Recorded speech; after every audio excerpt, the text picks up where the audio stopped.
I'll give you the signal then. And we're all set. Thank you, Dave. Good morning. This is a convening of the Massachusetts Gaming Commission, public meeting number 518. I'm Jordan Maynard, and I'm serving as interim chair of the Gaming Commission.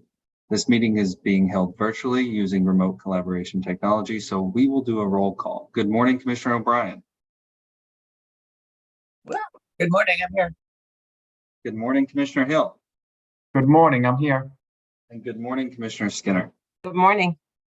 Approximately 9:02 on May 23rd, 2024. Before we go to item number 2, I would like to acknowledge that the MGC lost a beloved team member of our commission last week. Agnes Bollier was a cornerstone of the commission who served for 11 years. She served the Commonwealth for decades. Agnes was a friend, a mentor, and a colleague to many. I would like to ask one of her closest friends and colleagues, CFAO Derek Lennon, to say a few words this morning. Thank you, Mr. Chairman. Thank you for giving me this quick time. I never can say enough about Agnes. She joined us in 2013, and right away we knew we'd struck gold. She was an expert in procurement, budgeting, accounts payable, payroll, cash collections, you name it. Whatever came up, she had an answer.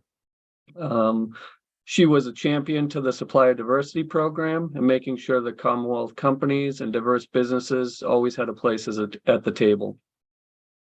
As profound as her professional accomplishments are, her smile, her laugh, and her compassion for others was unparalleled.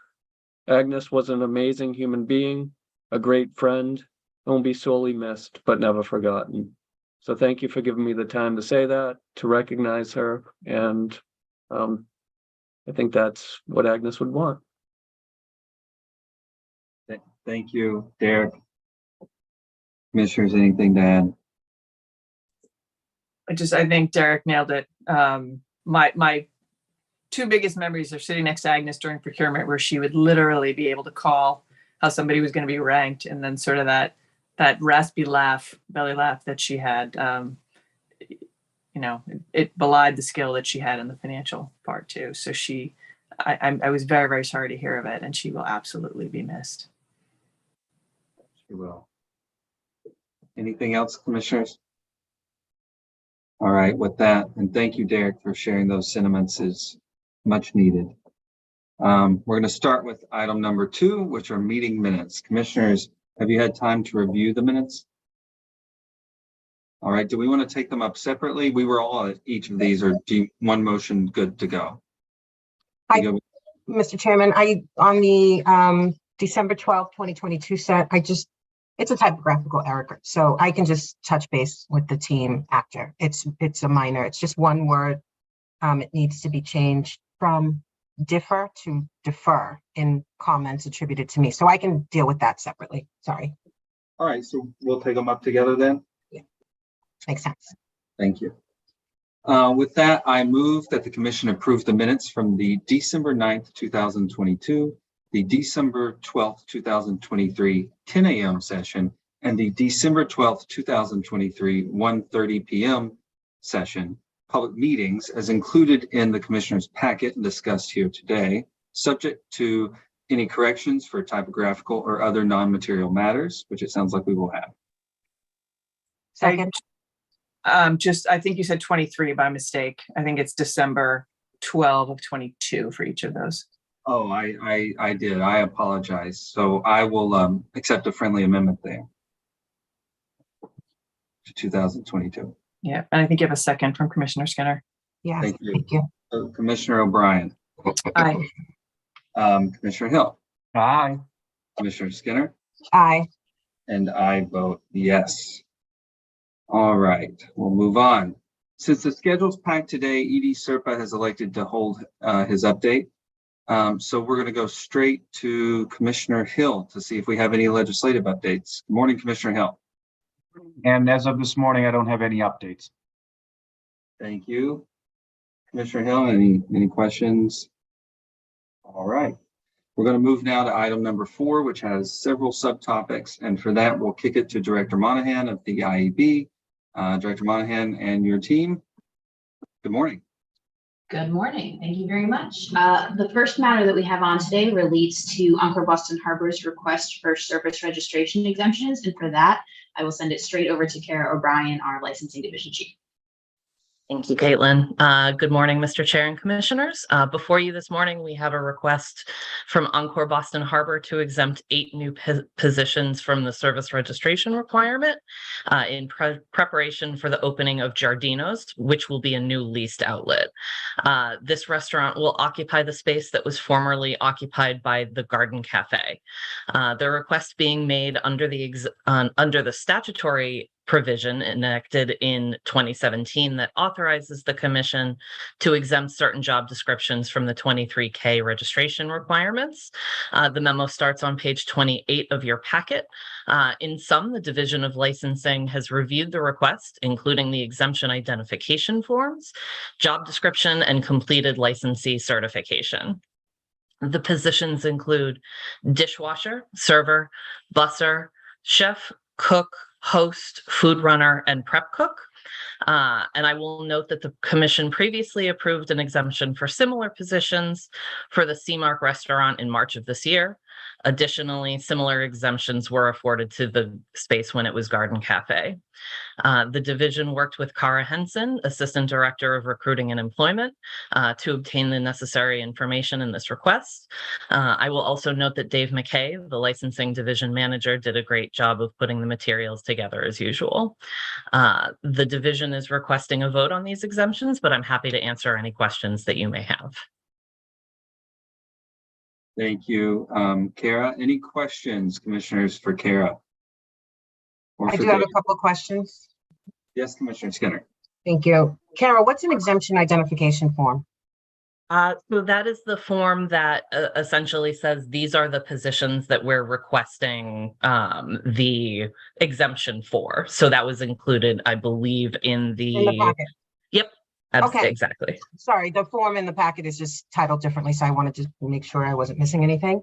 And then you noted that the commission previously exempted similar positions at other restaurants, and so I assume that they are just different titles, but function, you know, in terms of the same responsibilities. So it's hard for me to believe that we haven't yet exempted dishwasher, chef, cook from service registration. So you're confirming that we have not. Correct. Got it. Thank you. Thank you, Commissioner Skinner. Commissioners, any other questions? I thought it was really, really detailed. Kara, thank you for the materials. Just a quick comment. I like the updated form. Thank you. It's slightly revised, so it's a nice touch. And just we are used to seeing the job descriptions for these positions. I noted that they were not included this time. Was that intentional? The job descriptions were actually, so depending, because this is a leased outlet, there is not necessarily the typical job description that you're used to seeing with the Encore Boston Harbor. So the job description is actually within the exemption form itself. They're shorter than they would sometimes otherwise be. And they're straightforward positions anyway. But just to clarify, we did see the job descriptions for Seamark that we reviewed just a few weeks ago. Yes. Yes. With that, Mr. Chairman, if there are no other questions, I'm happy to make a motion. I see no other questions, commissioners. All right, I think you're good. I move that the commission approve Encore Boston Harbor's request for service registration exemptions as included in the commissioner's packet and discussed here today. Second. All right. Commissioner O'Brien, Aye. Commissioner Hill, Aye. and Commissioner Skinner. Aye. And I vote yes, 4-0. Thank you, Kara. We appreciate the hard work and the dedication. Thank you. All right, we're going to kick it back to Director Monahan. It looks like C.C. Kramer and Councilor Mercer have the next topic. Exactly. So the next topic relates to a review of the IAB's recommendation of the assessment of a civil administrative penalty pursuant to 205 CMR 232.022. This is regarding noncompliance with permissible sports wagering offerings by Fanatics. This is the first time the commission has, we've gotten to this point where the commission has referred a matter to the IEB, a sports wagering noncompliance matter. The IEB is recommending a civil administrative penalty, and now the commission will review that and determine whether to accept it or choose to take up an adjudicatory hearing. But with that, I will turn it over to Zach. Good morning, Chair and Commissioners. The IEB is presenting its recommendation that the Commission assess a civil administrative penalty in the amount of $10,000 upon FBG Enterprises OpCo LLC, doing business as Fanatics Betting and Gaming, or FBG, for a non-compliance event occurring between December 5th and 6th, 2023. The statute and regulation implicated in the violation are Mass General Laws, Chapter 23N, Section 3, and 205 CMR 247.01 2A2. The IEB originally briefed the Commission of this non-compliance event on January 18th, 2024, and on February 1st, 2024, the Commission decided to assign the matter to the IEB pursuant to 205 CMR 232.011A. On April 24th, 2024, the IEB submitted its recommendation to the Commission, which is included in your packet today. As outlined in the recommendation, the IEB investigated this matter, had further discussions with FBG concerning the causes of the incident, and reviewed remedial measures taken. During the IEB's review, no additional information was uncovered that would materially change the nature of the noncompliance as originally presented to the Commission. FBG was responsive and communicative throughout the process and is in agreement with the IEB's recommendation. Based upon the IEB's review, communications with the operator, and guidance from the Commission, the IEB is recommending that the Commission assess a $10,000 civil assessment upon FBG. At this stage, the IEB is asking that the Commission vote for one of the two available options pursuant to 205 CMR 232.02 3A and B, which are to 1, adopt the IEB's recommendation as the Commission's final decision, or reject the IEB's recommendation and issue a notice of intent to adopt a separate recommendation following an adjudicatory hearing. The IEB is happy to answer any questions the Commission may have prior to making a decision on this matter. Thank you. Thank you, Zach. Commissioners, any questions for Zach this morning? No, just Zach, can you give us an overview of the non-compliance matter itself for the record? Certainly, this is a matter that involves unauthorized events involving an in-state Commonwealth college. A wager was placed upon a game that was several weeks in the future. That was caught by the operator, essentially canceled and refunded ahead of time, notified promptly and appropriately to the Commission ahead of time. And the recommendation from IB is similar to what the Commission did in terms of the PPC and the EBH violations, correct? That is correct. The IB reviewed those decisions, and it's in line with the Commission's past decisions. Okay, great. That I have no issue accepting. Thank you, Commissioner O'Brien. Commissioner Hill, Commissioner Skinner. No, after discussions with the staff and with the presentation today, I have no problem moving forward with what's being proposed.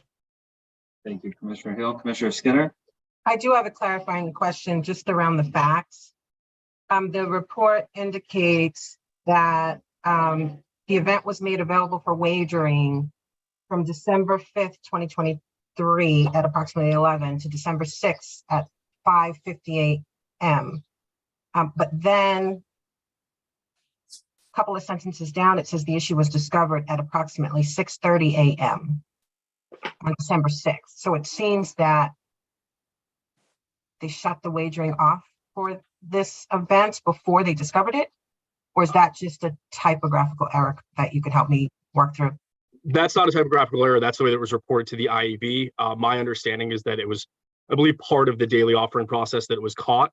So I'm not certain if it was, I can't report one way or another if it was turned off prior to the beginning of that process or upon catching it at 6:30 a.m. But if the Commission requires further information on that, I'm certain I could get an individual from Fanatics available today to answer that if it's a sticking point. It's not a sticking point. I would like the clarification for the record, though. So, I mean, at some point, if you could just provide that, that'd be great. And then I'd also like, at some point, not today, obviously, to take a peek at their new policy, the new permissible market policy. That's referenced in the report as well. I don't believe we had the full policy. They basically provided to us a number of remedial measures that they had taken, but I'm certain it's something we can probably get from them. That's right. I would expect so, again, especially given that they've listed that as a remedial measure that they've taken in response. Thank you, Zach. No problem. Thank you. All right, I will just say that the goal of the commission and Commissioner O'Brien, I think, was really hitting on this, was to make sure that we set the goalposts and that once the goalposts were set, that it was followed. And I see that here, actually, what it was done. So I think it was great work. With that, do we have a motion, commissioners?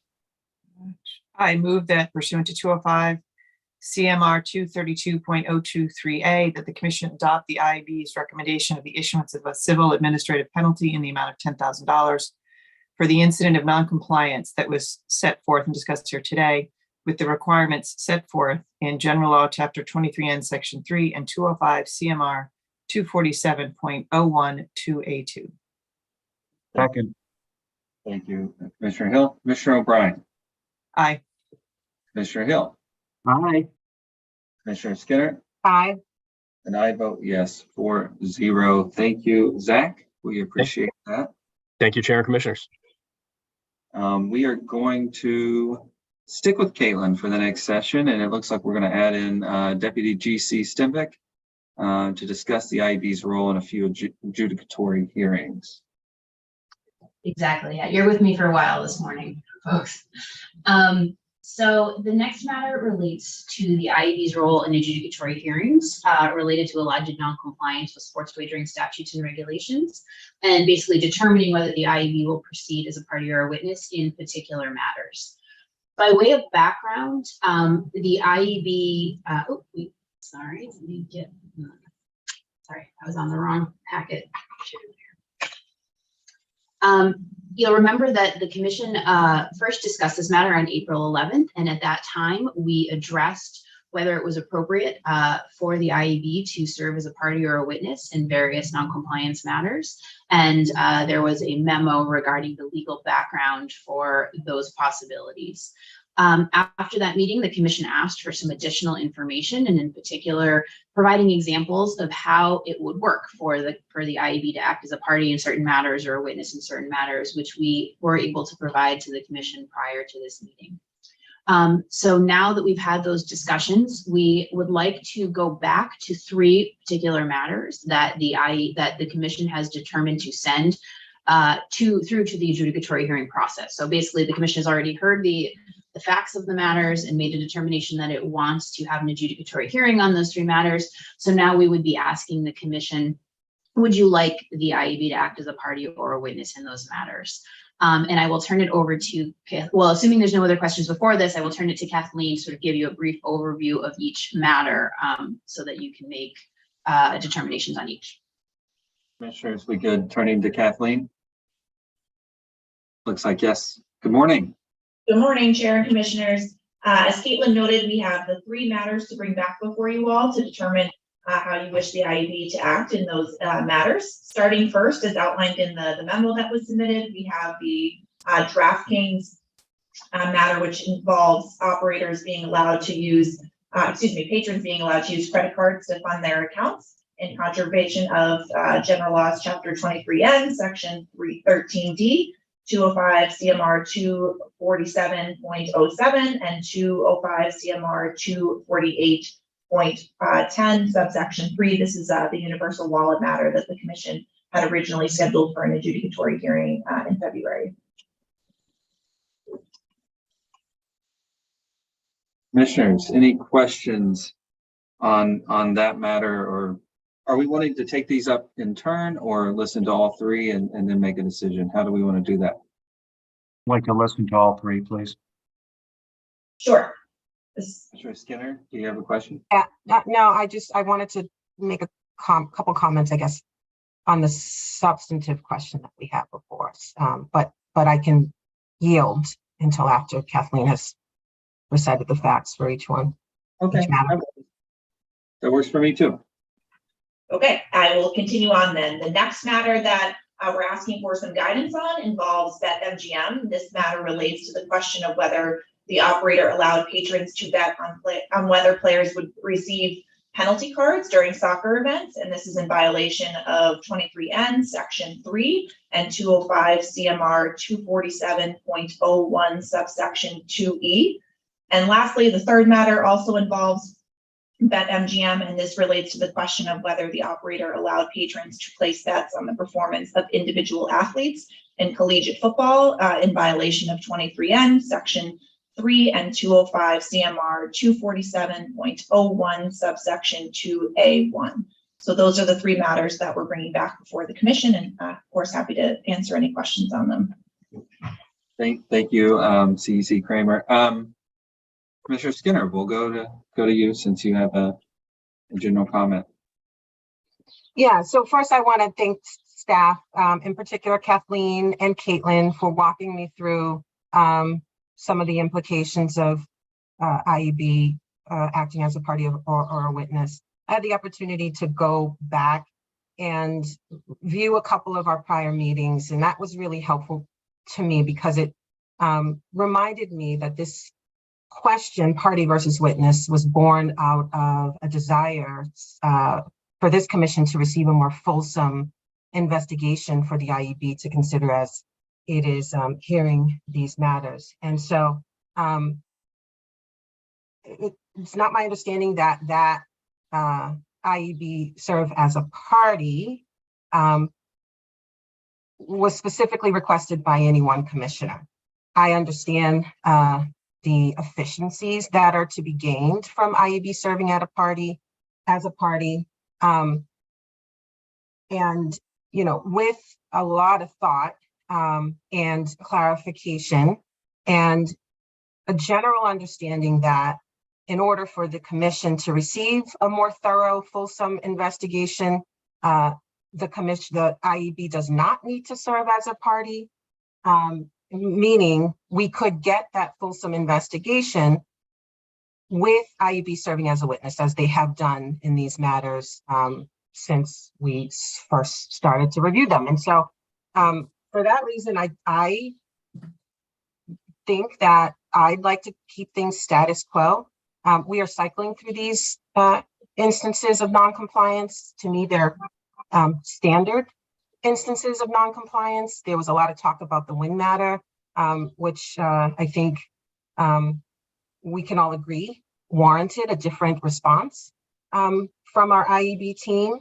And while I appreciate the luxury of availing ourselves of the prosecutorial experience of our IEB team, I just don't think these matters that are before us as a commission rise to that level. And so I would opt to not, further complicate these hearings and continue in the vein that we've heard these matters since sports wagering launched.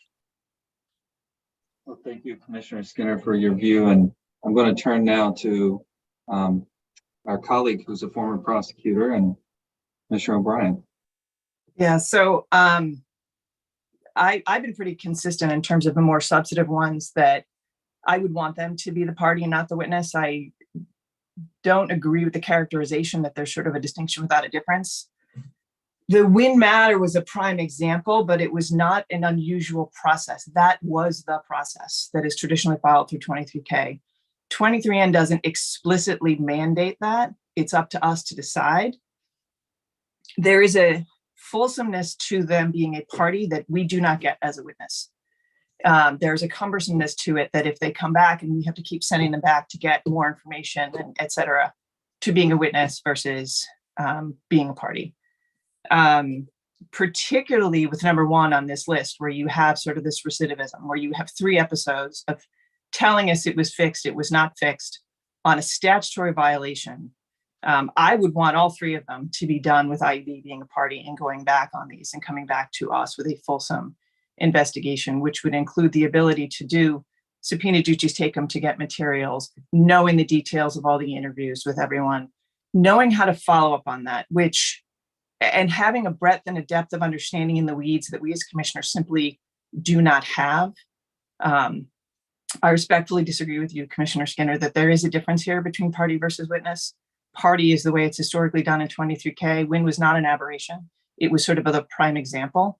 And particularly with number one on this list today, I feel very strongly that they should be a party and that they should dive into the details, particularly the technical aspects of that in their function as a party, to come back with us with a fulsome report at the end of it. So I would want all of them in this, but particularly number one, to be treated as IEB as a party. And that's based on my training and experience as a prosecutor and also my 6 years here watching through 23K and 23N. Thank you, Commissioner O'Brien. Commissioner Hill, thoughts? Mr. Chairman, I see that Commissioner Skinner had her microphone off and maybe wants to respond. So I would yield at this time. Okay, I'm sorry I missed you, Commissioner Skinner. I'm looking two different places this morning. So No Commissioner worries. Skinner. Thank you, Commissioner Hill. Just, I want to clarify that I am aware that there's a difference in IEB's function, whether they're acting as a party or a witness. I just sort of reject the premise that commissioners don't have the capacity or the bandwidth to sift through all of the evidence in the way that they have done, since we first started hearing about these non-compliance matters. I understand that there is absolutely a benefit to IEB serving as a party. I just don't think that it is necessary for these standard, what I consider standard non-compliance matters. So I can respectfully disagree with that in terms of my experience with even us setting the tone, having to go back, ask questions, take a break, get supplementation from them, et cetera. That just epitomizes what is an ineffectiveness to it. And just reiterating again, I would not characterize number one statutory repetitive violation standard in this circumstance at all. With that, thank you, Commissioner O'Brien, Commissioner Skinner. With that, Commissioner Hill. I can be very quick. I tend to lean toward Commissioner O'Brien's opinion on this particular issue and would move forward in that direction. Respectfully disagreeing with Commissioner Skinner. But I think the way it was outlined by Commissioner O'Brien would probably be the right way for the commission to move forward. So, and is that to all three matters or to? I apologize to all three matters. So I'll weigh in here. First of all, I appreciate everything my colleagues just said. I agree with Commissioner Skinner that, there's a reason why 23N assumed that the commission would take a heavier role. Now, some may say that the assumption was that it was being built on 23K and what already existed there. And I understand that argument too. And I've thought a lot about that. But what I will say is, I think that we can be as active with IEB still being a party here. And so I don't see us losing anything there. I actually see it as a gain. And that gain is that the IEB and that team, who first of all are already paid and very good at what they do, can go through and get this information to present to us in a way that, honestly, as a commissioner, I'm as one commissioner, I'm not equipped to do, right? Nor would I think I had the time, nor is that what's contemplated under the statute, I think, for us to do, to go chase down this information as a commissioner. So I would say that for many reasons, it makes sense to have them as a party. But also saying that I do not, nor will I ever give up outright as commissioners and to oversee this process and to agree with the process. And I don't mind challenging the IEB as a party and treating them like any other party. I see fairness across the board here. So fundamental fairness, Commissioner Skinner, is my new catchphrase. So that's, I will actually vote with the majority today. It sounds like we may have one, but that's where I stand.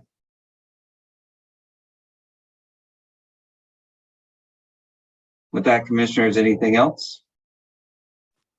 No, other than to say, to make clear, I wasn't suggesting that we do a reg that mimics 23K in all circumstances, but that I do think by and large, when you have anything that isn't particularly rote, like the one we just approved, I would be leaning toward the party.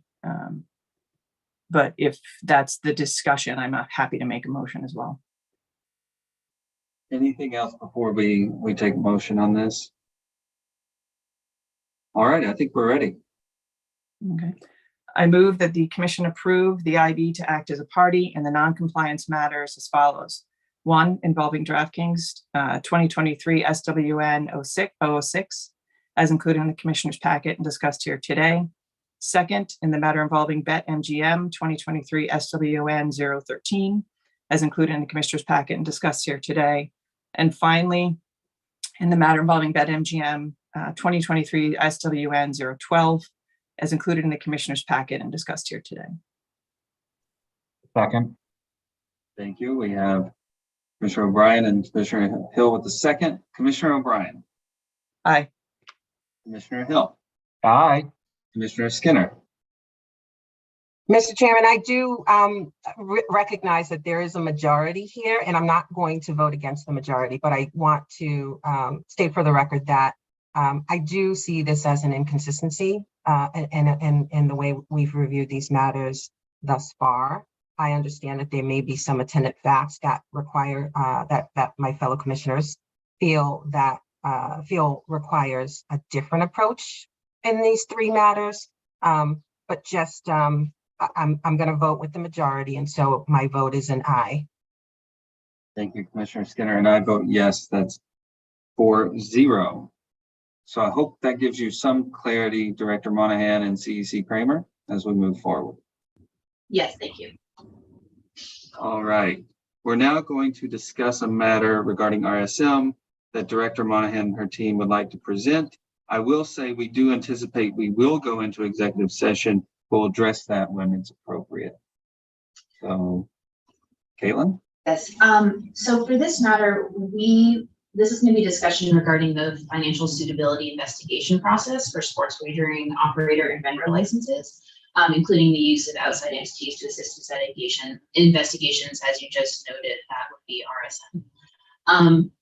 We do believe that discussion of this matter would disclose information materials that would probably so prejudice the possibility of effective law enforcement that would not be in the public interest. So we would be asking to go into executive session on that now. All right, commissioners, are we good with me reading into the language into the record? All right.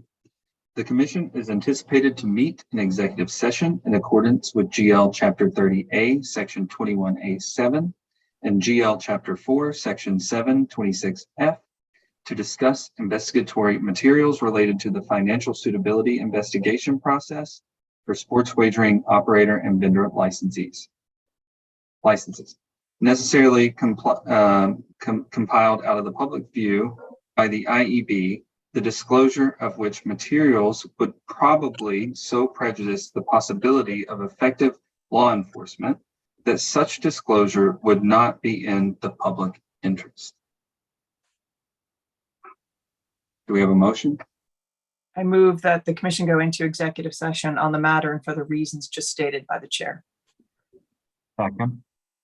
Thank you. Commissioner O'Brien, Aye. Commissioner Hill, Aye. and Commissioner Skinner. Aye. And I vote yes.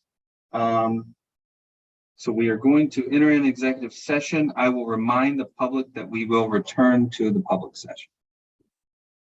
I think we'll put a screen up.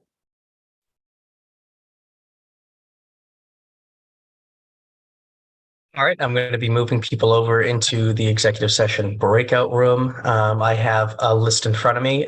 So if after people have been moved over, I'll tell everybody I've moved them over. And if people need to be added in, just give me a holler and I'll add you as well. Thank you, Dave.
I think that's everybody I have from my first list. If there's anybody else that needs to get moved over, please let me know.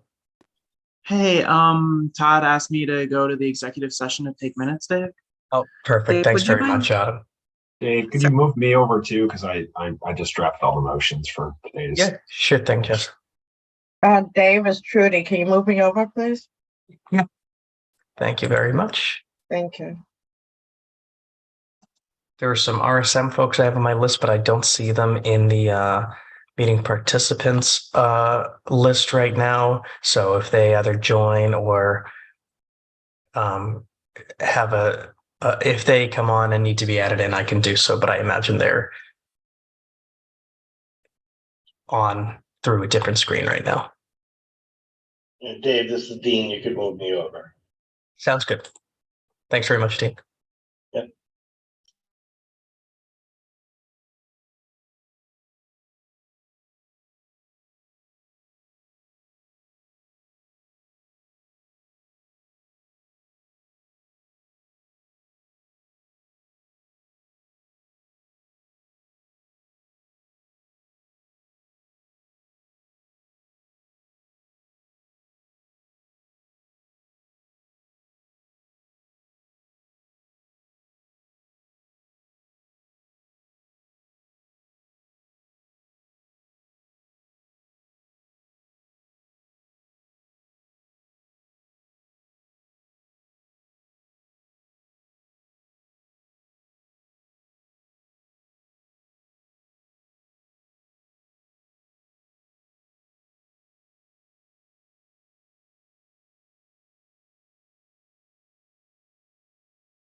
Dave, I think we can start to take the screensaver down and kind of get a view of who's here and who's going to be ready to go.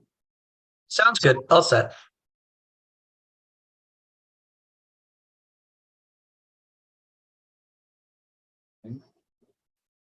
Commissioner O'Brien and Commissioner Hill. Oh, Commissioner Skinner. Had you on two different pages for a second. That's really hard if all the commissioners are on two different pages. All right.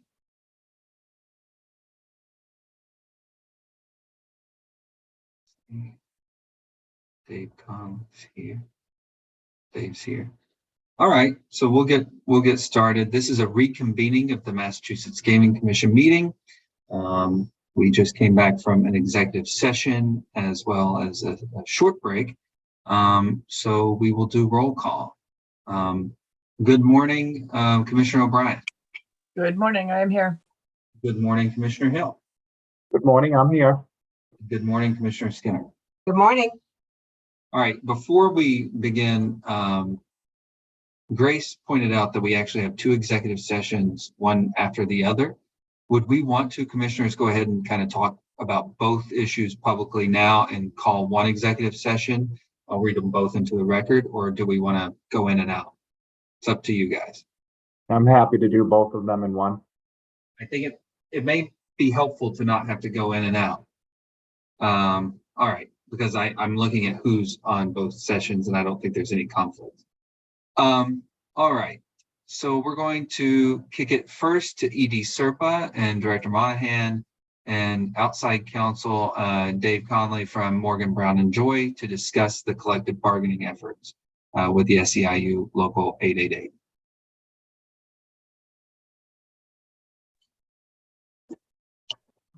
Thank you, commissioners and Mr. Chairman.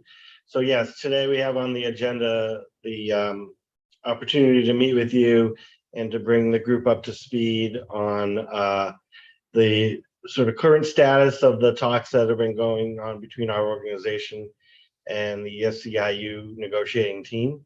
And our purposes today would be, well, first to make sure that you have the opportunity to meet with Dave Connolly, the counsel from Morgan Brown and Joy, who I'm not sure if you've all had the opportunity to meet, get an update, a brief update on the situation as it is now, and discuss the paradigm moving forward so that we can have the construct on how we want to deal with individual issues as part of the entire agreement as a process moving forward. All right. Thank you, ED Serpa. Caitlin, anything to add before we read the language into the record? Not at all. Thank you. All right.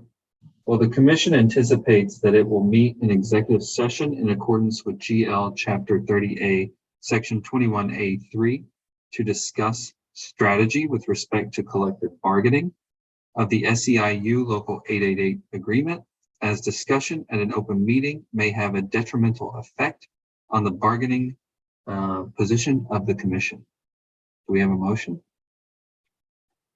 So moved. Second.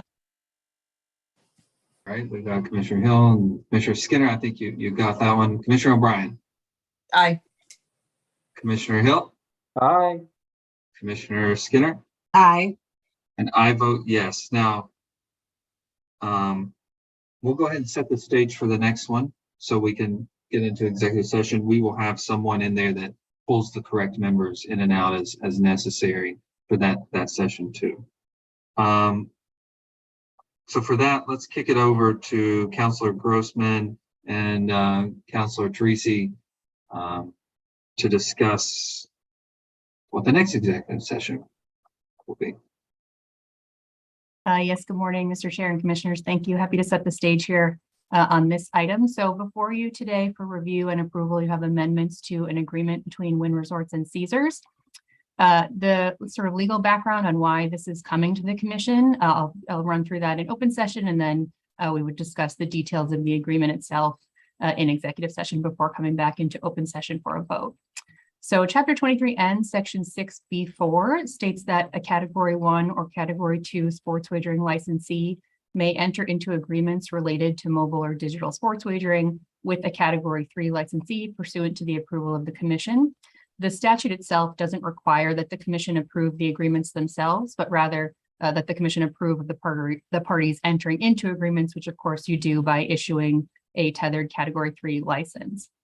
The Commission's regulation 205 CMR 230, which was promulgated after the initial licenses were awarded, it goes a bit further and requires that the Commission approve the actual agreements themselves.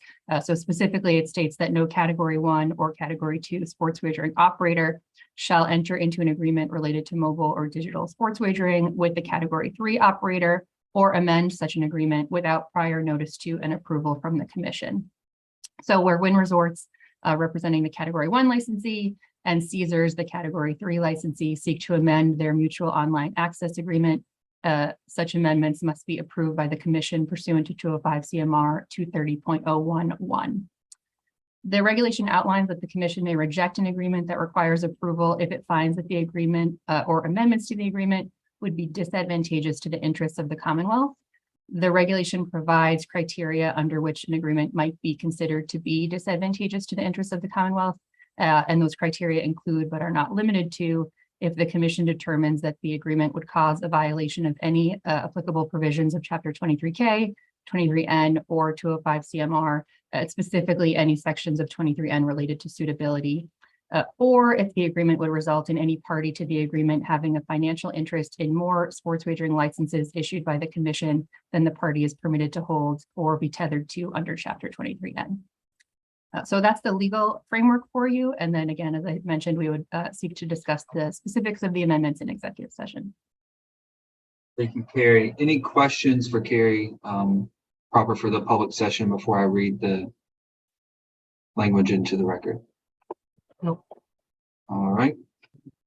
So the Commission anticipates that it will meet in executive session in accordance with GL Chapter 30A, Section 21A7, and GL Chapter 23N, Section 6I, to consider information provided in the course of an application for an operator license that constitutes trade secrets or competitively sensitive information, and which, if disclosed publicly, would place the applicant at a competitive disadvantage. Do we have a motion?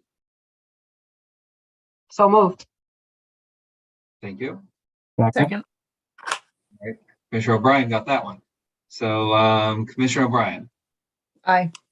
Commissioner Hill, Aye. Commissioner Skinner, Aye. and I vote yes. So with that, we will enter first for the SEIU Local 888. If our team, Mills and Dave, can make sure the right folks get in there. If the folks who are here for the next matter, can you please remain in public session, and then we'll bring you into the executive session when it's appropriate. Yeah, for those folks, Dave Souza will ping you when it's time to go into that second executive session. So we're getting the first one ready right now. Thank you.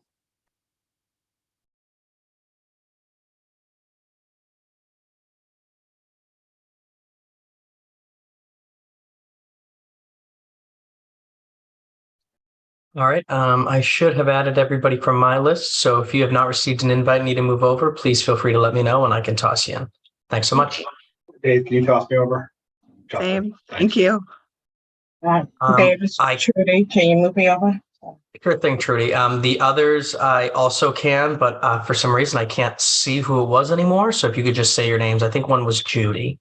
And was it Justin, the other one? Yep, me, Dave. Okay, Thanks. You. perfect.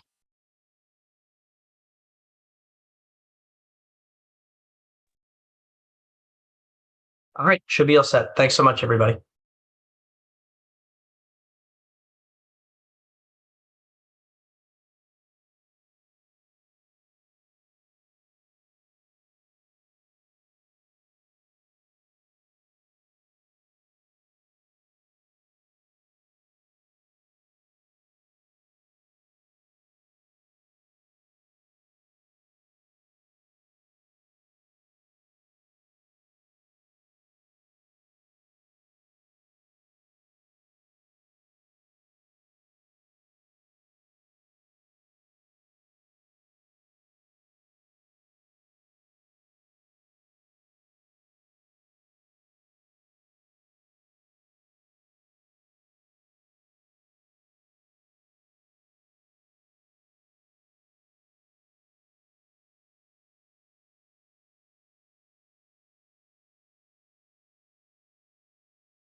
All right, if we're all back in public session, we can pull the screen down. See if my fellow commissioners are here. Okay. This is a reconvening after 2 executive sessions of the Massachusetts Gaming Commission. Since we're doing this remotely, we will take a roll call. Good morning still, Commissioner O'Brien. I am still here. Good morning, Commissioner Hill. I am still here as well. And good morning, Commissioner Skinner. The third good morning is the charm. I'm here too. All right, so we will, we just finished, right before we went in, a conversation around an amendment to a mutual online access agreement between Wynn Resorts Limited and Caesars Interactive Entertainment LLC. With that, commissioners, do we have a motion? Mr. Chairman, Commissioner Hill.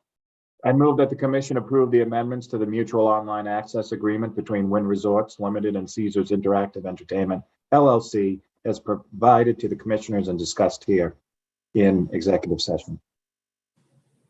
Second. All right. Commissioner O'Brien. Aye. Commissioner Hill. Aye. Commissioner Skinner. Aye. And I vote yes. So 4-0. Thank you to Caesars and their representatives. Good to see you, John and Bob Ross, and always good to see Jackie Crum from Encore Boston. Thank you so much. Thank you. Thank you, commissioners. All right. With that, we're sticking with the legal team. Yes, thank you. So we do have one regulation for you today. So in your packet, beginning on page 49, you have amendments to 205 CMR 238.12, along with an amended small business impact statement. On March 14th, the commission voted to approve these amendments and to begin the regulation promulgation process. We held a public hearing on May 7th, and we did not receive any verbal comments, nor have we received any written comments. So there have been no changes to the draft since you reviewed it in March. We're now seeking approval to file the final regulation with the Secretary of the Commonwealth.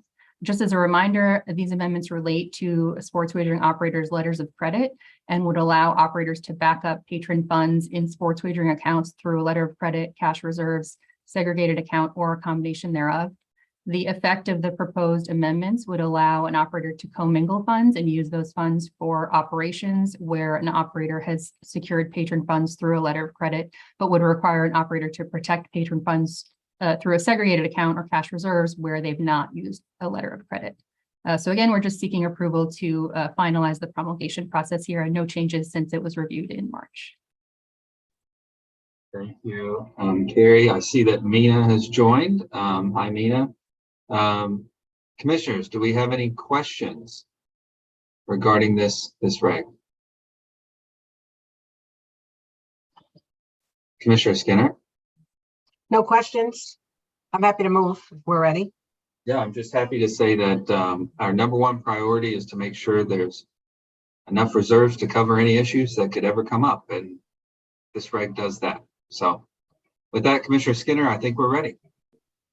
I move that the commission approve the amended small business impact statement and the draft of 205 CMR 238.12 as included in the commissioner's packet and discussed here today.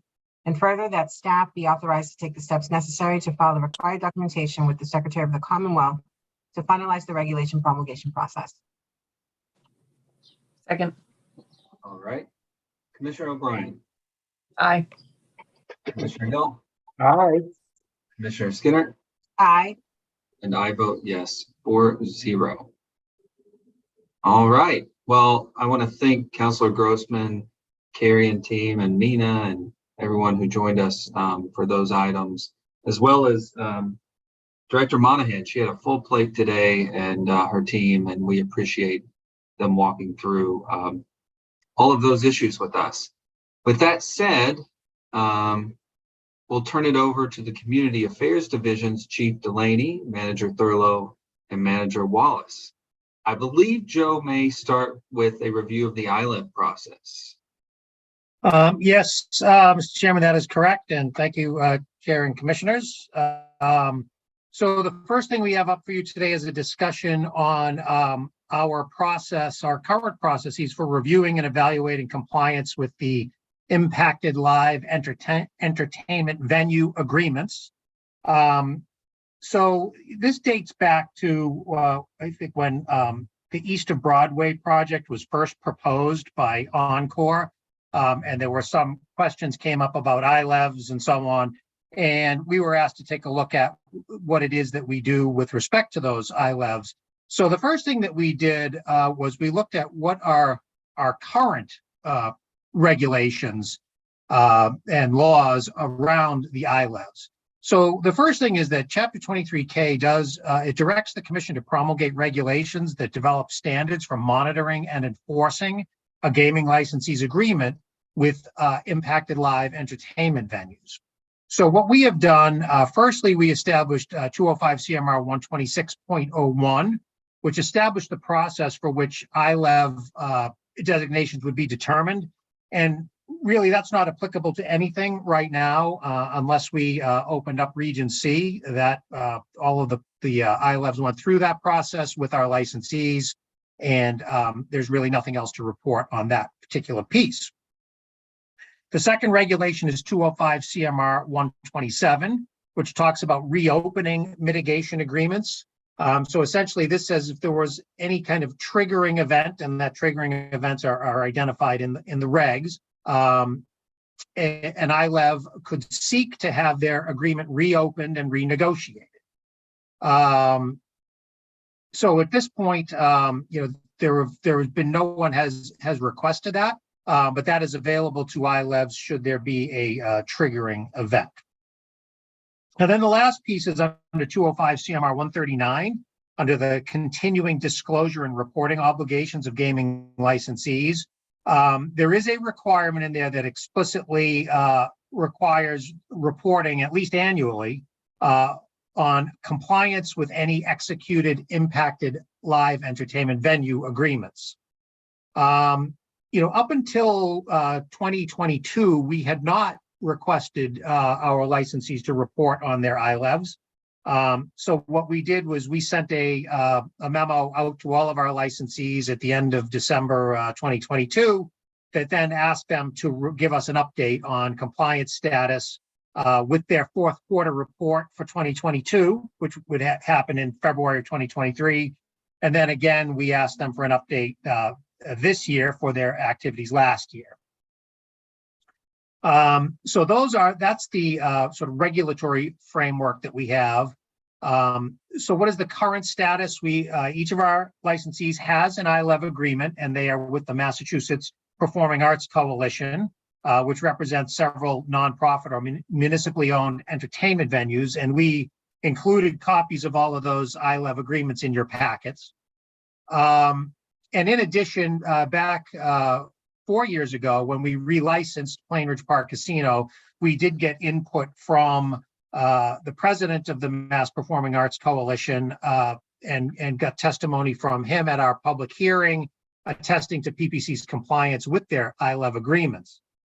And again, as we mentioned, that this really came out of the East of Broadway development and the potential impacts on ILEVs.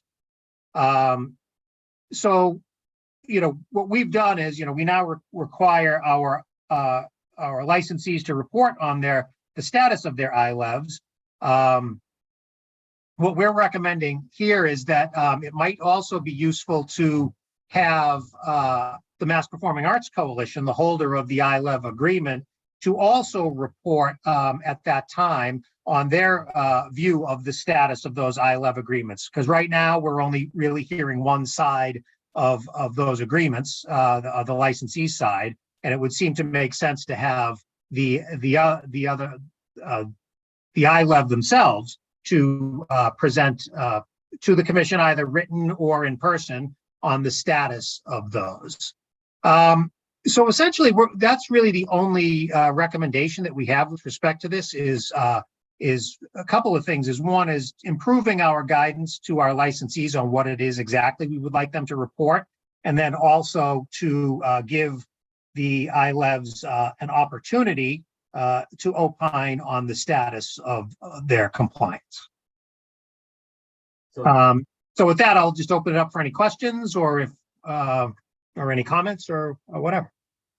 So Joe, I will say, on the second point you made, ED Serpa, Commissioner Hill and myself had some time, to go to Worcester, and we did see Troy Siebels there, and I imagine he would be a part of that, conversation from the ILEV process. And I, for one, Commissioner, would welcome hearing what they have to say and how they think it's going.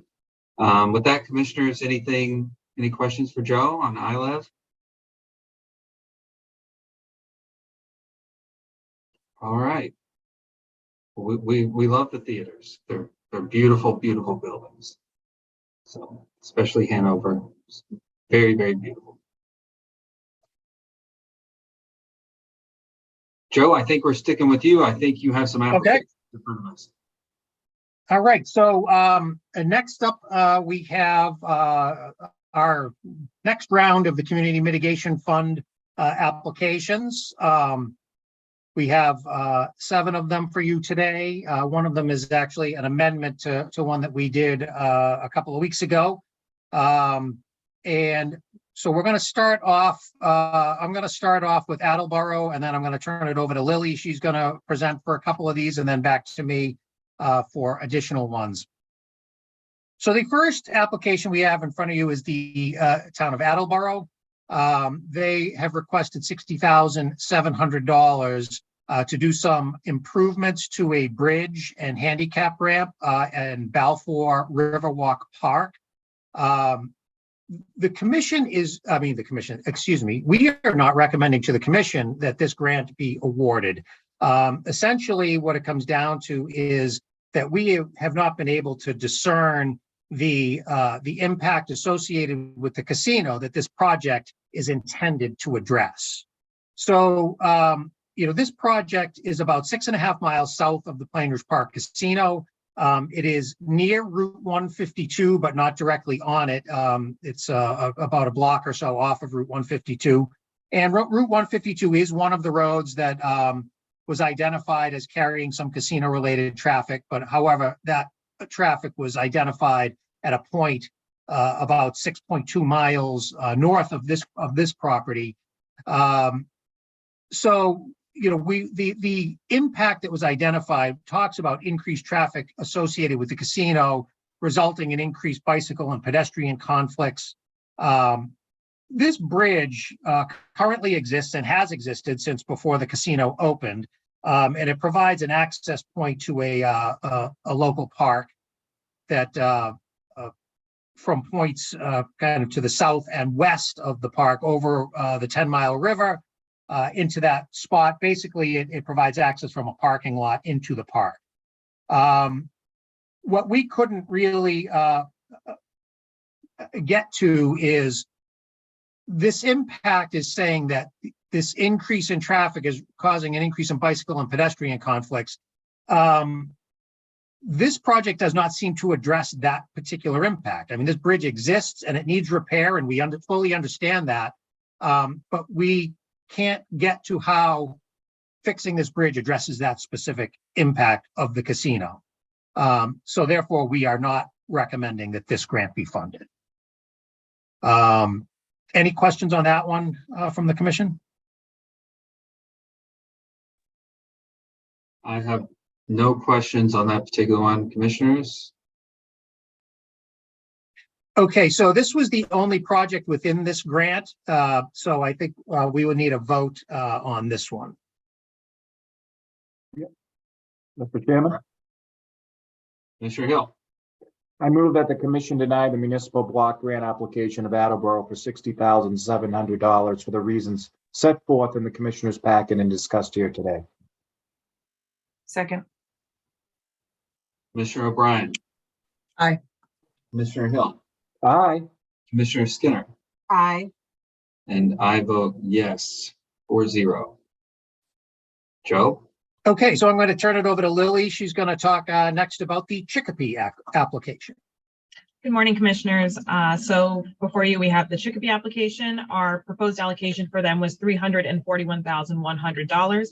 And the review team is actually recommending the whole of that amount spread across 3 different projects. The first one is a virtual police training program.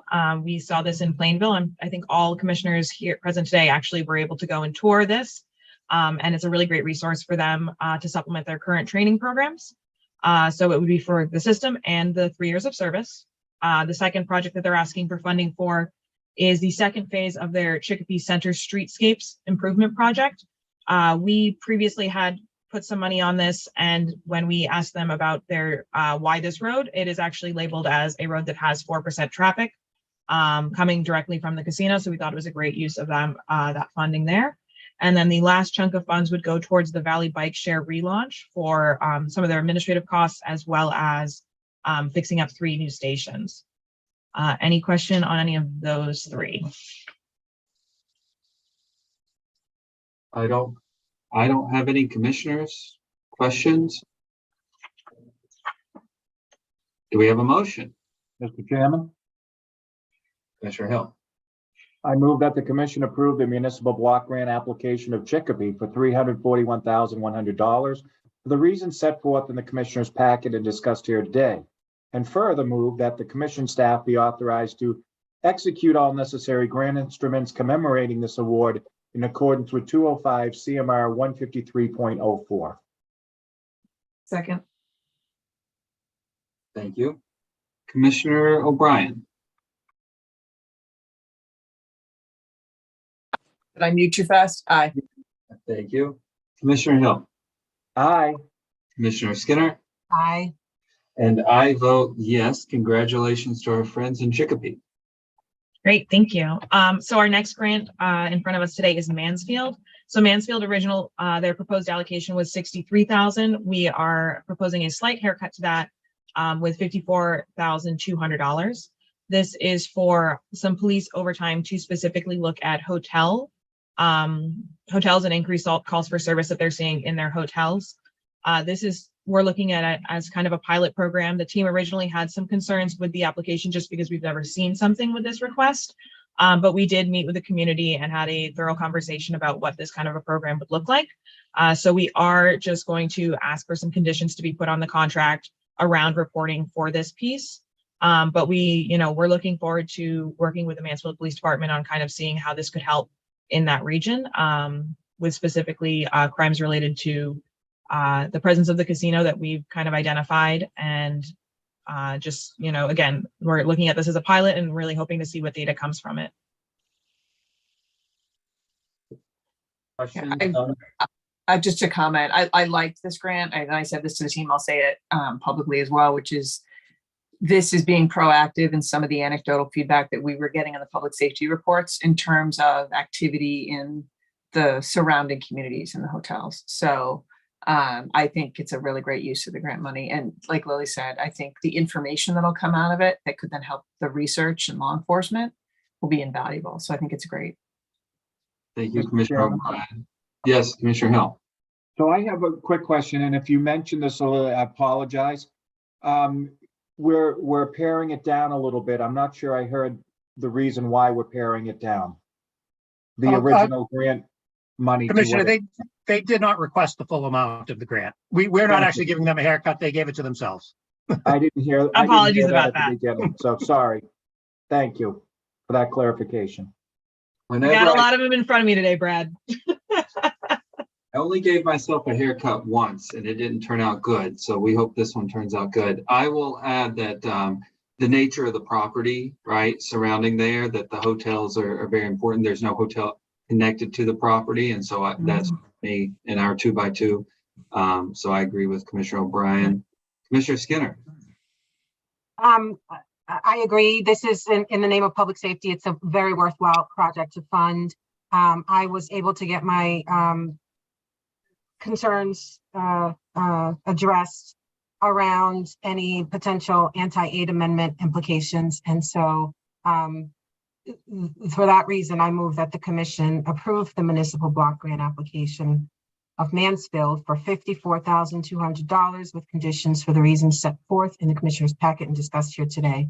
And further, that commission staff be authorized to execute all necessary grant instruments commemorating this award in accordance with 205 CMR 153.04. Before we take a vote, I would like to just clarify my comments just now around anti-aid. When I first reviewed this project as part of the 2x2, it seemed to me that it was akin to police detail on the part of the hotel. And so I'm satisfied that that's not what we have here, and appreciate the request for the funding and happy to support. Thank you, Commissioner Skinner. With that motion, do we have a second? Second. Thank you. Commissioner O'Brien, Aye. Commissioner Hill, Aye. Commissioner Skinner, Aye. and I vote yes, 4-0. Congratulations to Mansfield. So we're going to move on, it looks like, to Medford. All right.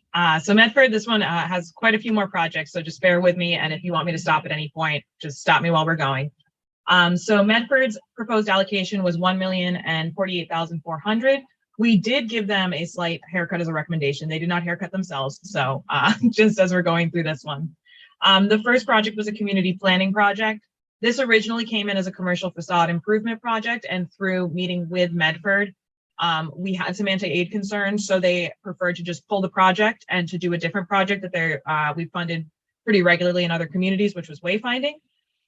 So we were totally okay with that piece of it. Their second project was a community planning study around Wellington. So if you remember previously last year, we did give them $100,000 towards this, but they didn't actually receive any bids based on that number. So they kind of went back and are redoing it and revised the scope. So this is towards that new scoped idea. The third piece of this is to do a Salem Street transportation study. This would do a road safety audit, and we'll also do a lot of data collection for the community. So the group also felt that this was, again, part of this multi-year phasing that Medford is doing on relevant roads, and this road also had 4% of traffic carrying. And so then back on Salem Street, we're also looking at pedestrian safety improvements while they're doing all of this, studying that area. So it would be for the actual construction of the pedestrian safety improvements. So like flashing signals, radar signs, pieces like that that are physically, put in there to help with pedestrian safety. So the team was totally fine with that piece as well. The next piece of it was a public safety for EV safety equipment purchase. We learned a lot about EV safety equipment while we were going through this process from them. It's actually pretty wild how intricate it is when you integrate the fires and things like that with EV vehicles versus standard vehicles. So we did think that, with the increase of folks going to the casino, there would be an increase of EV cars on the road. So we felt that there was a nexus to the casino with that piece. The next public safety request was for de-escalation and use of force training, which is something the commission has always historically funded. And they want to do their entire police force. And we thought, again, as responders in the area, it is a valid impact that they would be impacted by having increased interactions with folks. And for the same reason, we also are proposing the implicit bias training as well, which are two trainings that we have historically funded. So the first piece of this that we're not actually proposing that you recommend funding was for the state police radio system. So this is for the Medford police to call up to the state police. And we just felt that that was a pretty normal municipal expense. And we were when we were talking about it with the community, it seemed like if Everett needed a response, Everett would be the one communicating with Medford, not the state police. So again, we just really felt this was a general municipal expense they should be covering on their own, not necessarily an impact of the casino, because even if there wasn't a casino, you would think they would want to communicate with the state police on, whatever's going on in Medford. So the review team did not actually recommend that piece of it. The next section that we are recommending, though, is the impact assessment on young adults.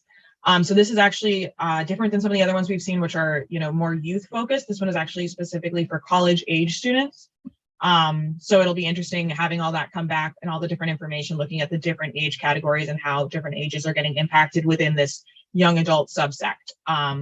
Like we saw previously, we had our Springfield group, which was more up until 21. This is going to be looking a little bit higher than that. So Dr. Andrews and I have met with them, and we're really excited about this project and really hoping that you do fund that one as well. So the last chunk of this is the Chevalier Theater. So the Chevalier Theater requested funding for both a digital theater signage and for an LED light conversion inside of their building. And we felt that compared to some of the others in the area, the Chevalier Theater is actually competing with Encore for some of the clients. The same people that would be going to some of these shows that Encore is trying to host are the same kind of people that would be, looking for these other shows. Joe referred to them as folks in their 40s to 60s. And so Joe said he is the perfect clientele that they're trying to. I am the demographic. Joe is the demographic. I think he said it's for the older folks, and then said, "Oh no, wait, I'm the target demographic," which I thought was pretty funny. He's like, "It's now me," but we really felt that this was, these two projects would really make them more competitive in being able to attract some of these shows, and also if you kind of drive by the Chevalier Theater, it's actually really hard to find. So we're, by adding this sign, some of our review team really felt that it would help actually bring people to the theater and be interested in the theater. So we did see, especially, as we're talking about these iLevs, that this could be a really good investment for them, and also just help them compete. So we saw a very clear nexus with, who was going to Encore for shows versus who would be going to some of the shows that they were offering there. Any questions on any of that? Medford was our winner with the most projects per an application this year. Any questions, commissioners?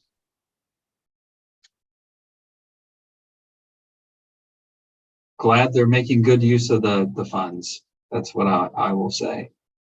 With that, do we have a motion on this application?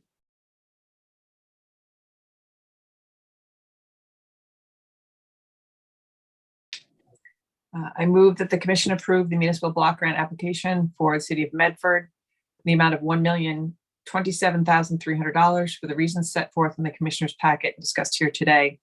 And further, that commission staff be authorized to execute all necessary grant instruments commemorating this award in accordance with 205 CMR 153.04. Provided this award shall not include the funding of the request for the state police radio system due to lack of nexus. Thank you. Do we have a second? Second. Thank you, Commissioner Hill. Commissioner O'Brien. Aye. Commissioner Hill. Aye. Commissioner Skinner.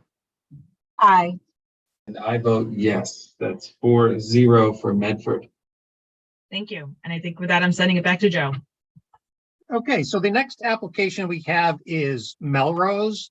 The allocation amount for Melrose that we established was $200,000, and they requested that full amount. We are only recommending $65,500 of that be awarded, and we'll go through the particulars of that. So the first project that they requested for was some renovations to their Memorial Hall, which is with the dollar value was $104,694. And we are not recommending this application. And I think, what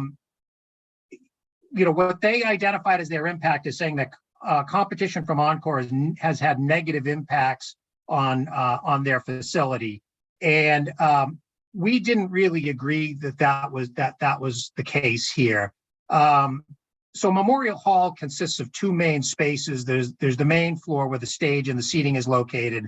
And then there's also what's known as the Grand Army of the Republic Hall on the second floor, which is a smaller event space. It is this smaller event space that they want to do the renovations on, where they had some water damage from earlier. They cite losing business to Encore as the impact. And the one example that they use is Murphy's Boxing, which did go to Memorial Hall several times over the years, and also was also booked at Encore, as well as several other area venues, the House of Blues and a couple of other places. But Murphy's hasn't booked any matches in the greater Boston area since August of 2019. So it doesn't really seem necessarily that Memorial Hall lost the Murphy's Boxing, but that Murphy's just simply is not putting on fights in the area. They also have gotten a couple of other groups to come in there, boxing groups and MMA groups to come in. But what really here is, most of the events that happen at this hall are really local in nature. We have things like the Melrose Symphony Hall and the regular meetings of the Rotary Club and things like dance recitals. And and school department performances.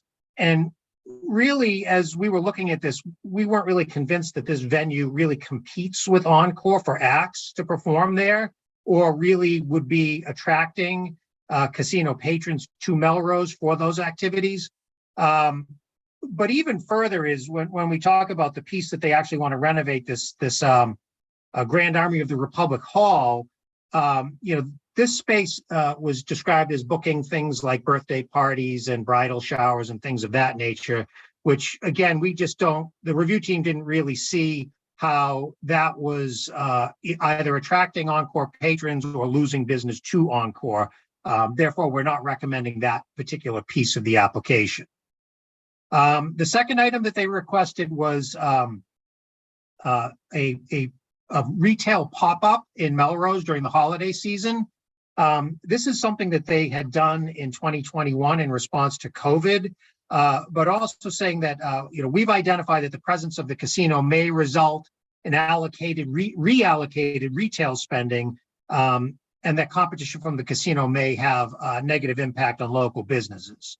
So we did agree that allowing or providing an outlet for small businesses who don't necessarily have a brick and mortar facility to come in and showcase their wares would have the ability to help improve business in Melrose. So we are recommending that. The next one are AED, automatic external defibrillator purchases. We are recommending partial funding of this. The town requested 7 portable AEDs and 15 permanently mounted AEDs, and also some training on those. And the application cites that increased visitation of the casino will likely increase calls for emergency services. And the review team did agree that the portable AEDs, which would go into police cars, would be a suitable use for these funds. But the other locations that were proposed included the city hall, as well as schools and so on. And the review team just didn't really see a nexus to the casino for those. And the training was also for those personnel in those buildings. So we're not recommending the training for that. The city did indicate to us that the police department receives routine training on AEDs so that they wouldn't need that extra training.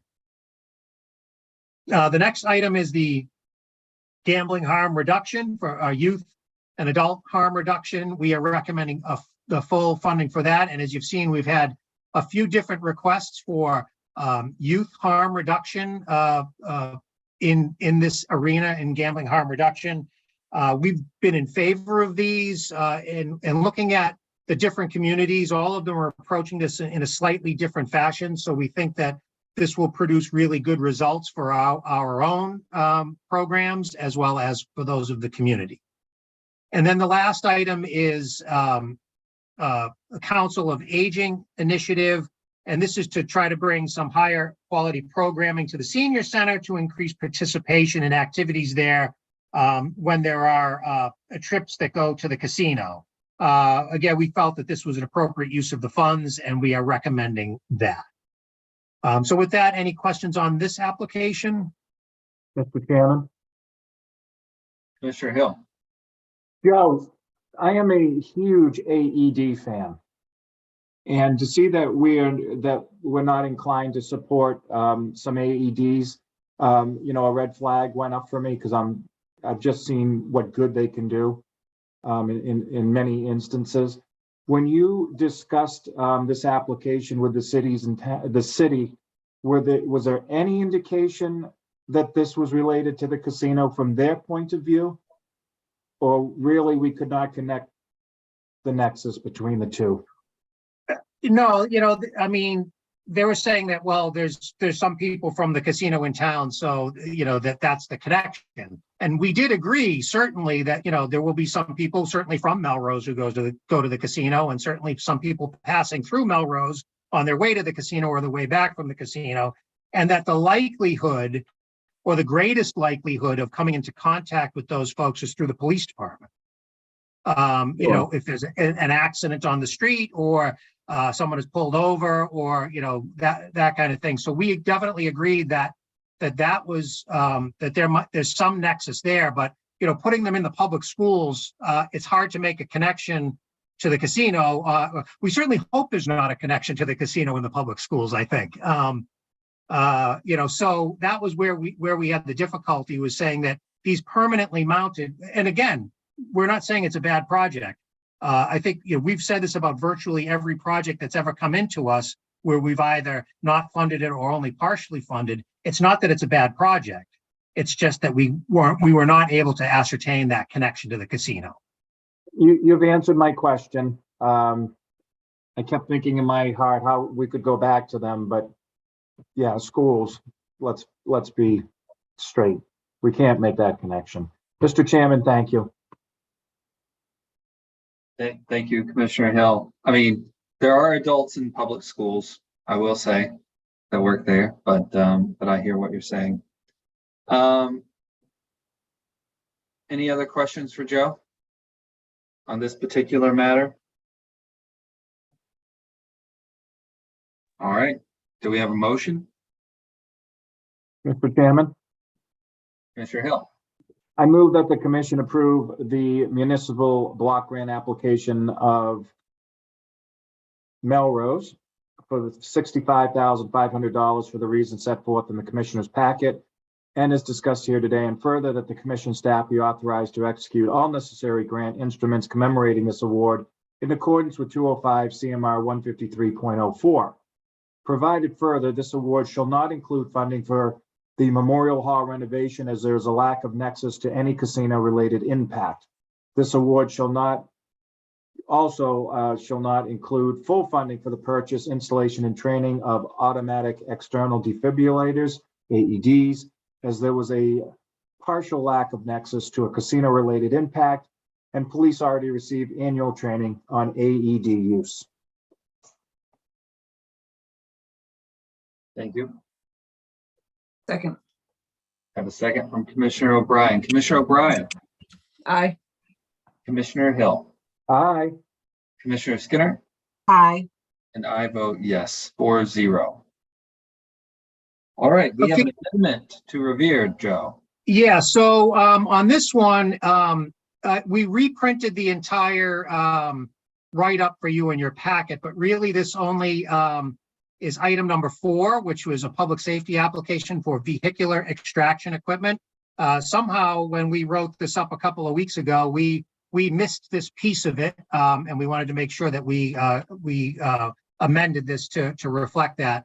So this is for the purchase of vehicular extraction equipment, basically jaws of life and things of that nature. This is very much similar to what we did with Longmeadow and Ludlow.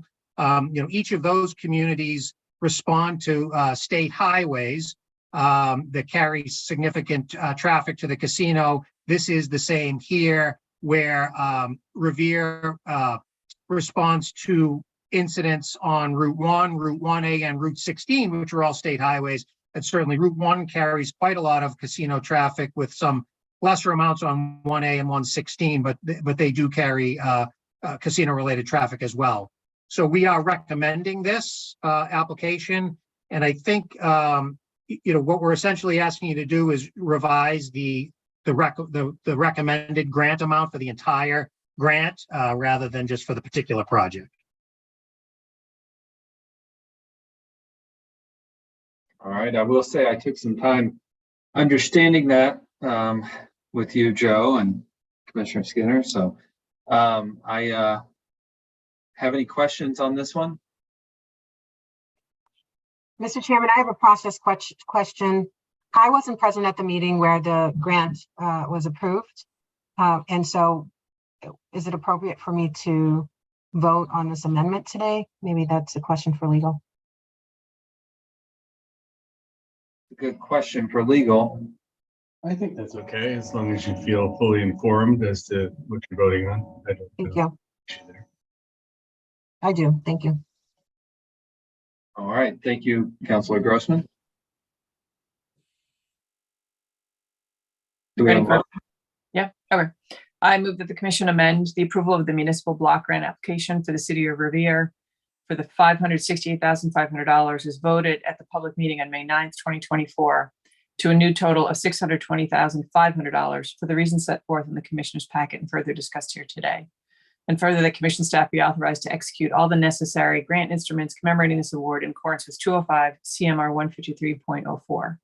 Provided this award shall not include funding for the storefront signage program, as such an award would violate the Anti-Aid Amendment principles and shall only include partial funding under the gambling harm reduction category, excluding funding for existing positions within the city.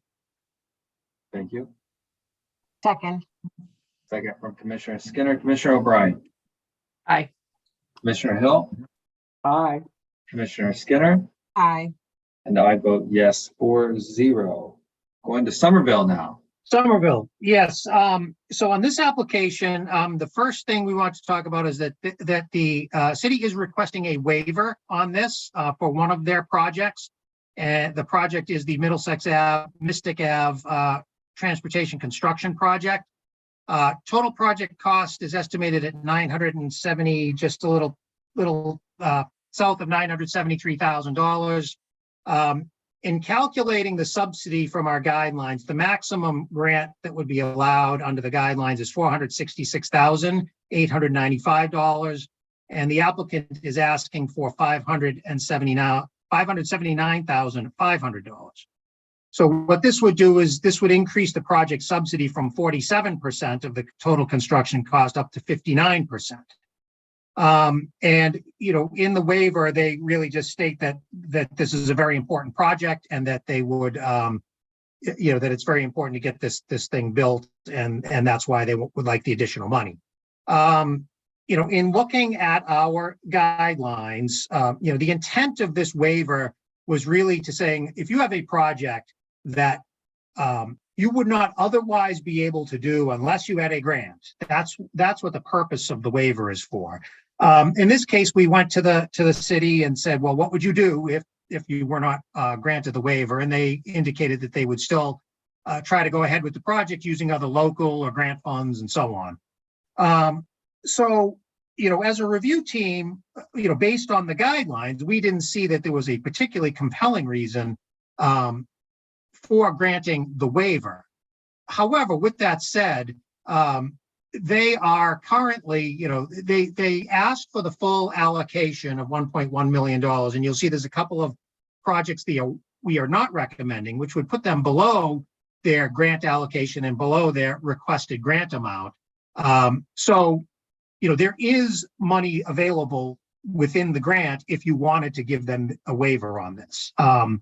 You know, we did do that with Cambridge for a smaller amount of money. I think it was like $20,000, but their indication was that they wouldn't be able to do the project without the additional subsidy. So, so we were okay with that at the time. And again, they came in fairly significantly below their allocation. So I guess I will leave that to the commission.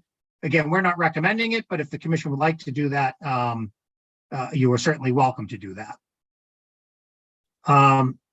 And did you want to stop, Chair, on that and discuss that, or do you want me to go through the whole thing? Discuss the waiver piece first. We'll take it in turn. Commissioners, any thoughts on the project itself? I will note that some of our notes has some varying numbers in them as far as the funding. I'm looking at one that has $959,500 in it, Joe. So we may need to get that fixed up. But any questions as to the waiver? Mr. Chairman? Commissioner Hill. I don't have a question about the waiver per se, but I have a process question. If we were to deny the waiver today, Joe, can we revisit this project or this grant later in the year so they could come back to us and say, we really need this at that point? Or this is it? You know, we don't really have a provision for reconsideration in our regulations or in the law. I don't think so. Our word to our applicants has been, you know, this decision is final, but, you know, that's not to say that we haven't had amendments to grants after the fact. But, you know, it would probably make more sense to do it in another grant round or something to that effect. So one of the things we have done in the past is defer full adjudication of applications if we felt like something was going to change. So we have done that also. Mr. Chairman, I don't know that we need to defer action on this application, but I think somewhere along the lines of where Commissioner Hill was leading, in that, you know, to me, this seems to be a pretty significant project that will occur over a number of years. And so if we were to deny the waiver now, there's nothing preventing the community from submitting another application or a request for supplementation next grant round, right, for next year. And so that's what I would be in favor of considering at this point, given the recommendation out of the Community Mitigation Division is not to approve the waiver at this time, given that there are other resources available for the project. Thank you. I will take, thank you, Commissioner Skinner. I will take the time to note that we do know we have these monies now.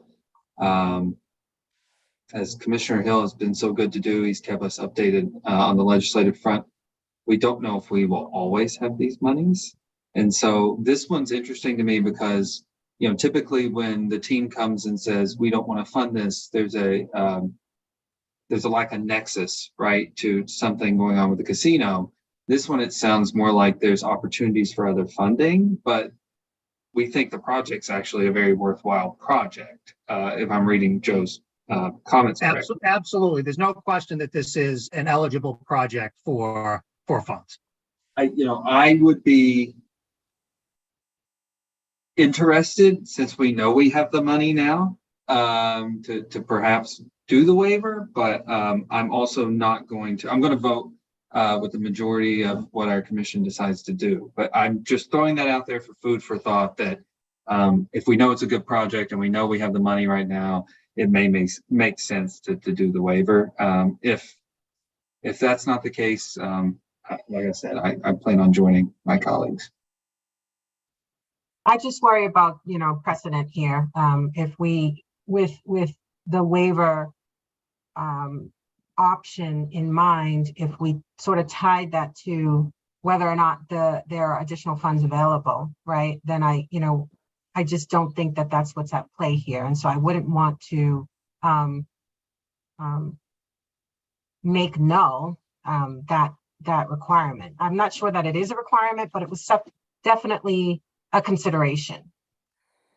And Commissioner Skinner, we have waived the subsidy amount before, particularly on a project in Boston, right, in Sullivan Square, where we actually agreed, and you'll be seeing an amendment to that coming back in a couple of weeks. But we did agree to fund 100% of a project right in Sullivan Square, essentially saying that 70% of the traffic goes into Sullivan Square, and so it is not unprecedented where we have waived that amount.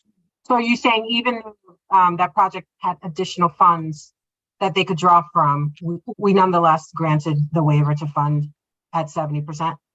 Yeah, we did. Yeah. Okay. We agreed on that one. We agreed to fund it at 100%. Oh, 100%. I thought you said 70. Sorry. Yeah. Well, then there you go. So I mean, it is not unprecedented, but again, we look at these waivers really on a case-by-case basis. This one, I think in the memo, we said this certainly is a significant amount of traffic going through here.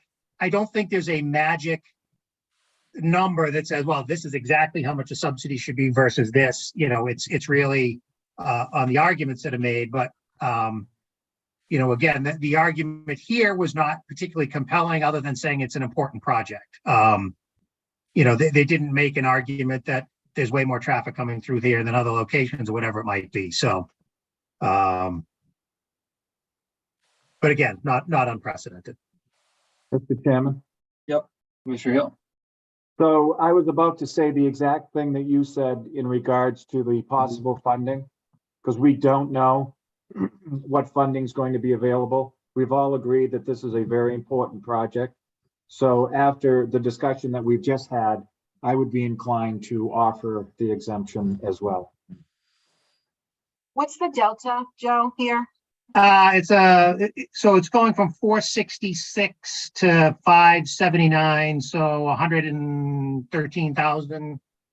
If my quick math is close. And I think you went from like 40%, 47% to like 59 or 59, 56. yeah.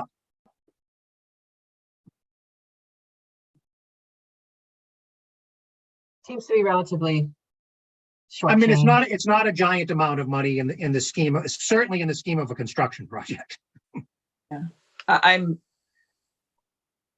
My gut was in line with what Commissioner Hill, you said originally, and Commissioner Skinner, what you said. And I don't like the idea of changing the rules necessarily because of whether the money's going to be there or not. But I did that math also, Commissioner Skinner, to see what the delta was. I'm also looking at the proximity of the community to the casino versus some of the other surrounding communities that are a little further out. And the traffic impact is real. For that reason, if the majority is leaning toward granting the waiver, then I would be voting that way as well.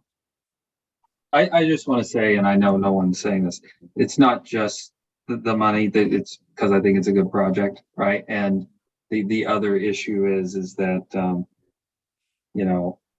I think that we have in the past waived, right? And so that's really, it's the combination of everything really coming together for me. So well, and Joe's comment about Sullivan Square, I mean, they kept coming, right, Joe? Getting that mammoth project. Yeah. And then I kept hearing everyone say, well, they can come back next year if they need more money. So that was another piece of Well, and that is true. It's not, we have always said that on these projects that they can come back in additional years, but you certainly cannot count on that funding because obviously it may or may not be available and the commission may or may not agree that they want to fund it.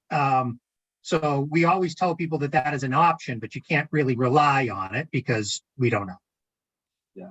And there's still the option for them, Somerville to come back next year for with a request for additional funding. That's not out of the question. Yes, that is correct. Yeah. So, Mr. Chairman, I move that the commission approve a waiver on the Middlesex Ave, Mystic Ave construction project as requested by the city of Somerville for a total recommended grant of $959,500. But does that include the remaining projects? So Yeah, that does. I think you might want to hold off on a motion until we've gone through the whole thing. Got it. Because essentially, if you vote, so you have two amounts there. You have 846.9 and then 959.5 if the waiver is granted. If you vote the 959, you've essentially approved the waiver. That's you can do it affirmatively or you can do it sort of tacitly by just voting the amount. Thanks for setting me straight, Joe. Sorry for jumping. Okay. No problem. No problem.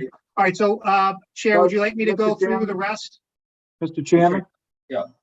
So, process-wise, through you to Commissioner Scanner, we could have her motion, just don't put in the amount, and we just grant the waiver, and then the next motion that we would do would be the total amount. Yeah, you could do that, just saying in accordance with, what was presented here today, or in the memo. I withdraw my earlier motion and instead move that the commission approve a waiver on the Middlesex Ave, Mystic Ave construction project as requested and discussed here today, as requested by the city of Somerville, and discussed here today. Second. All right. Thank you. Commissioner O'Brien. Aye. Commissioner Hill. Aye. Commissioner Skinner. Aye. And I vote yes, 4-0. Back to you, Joe, for the total.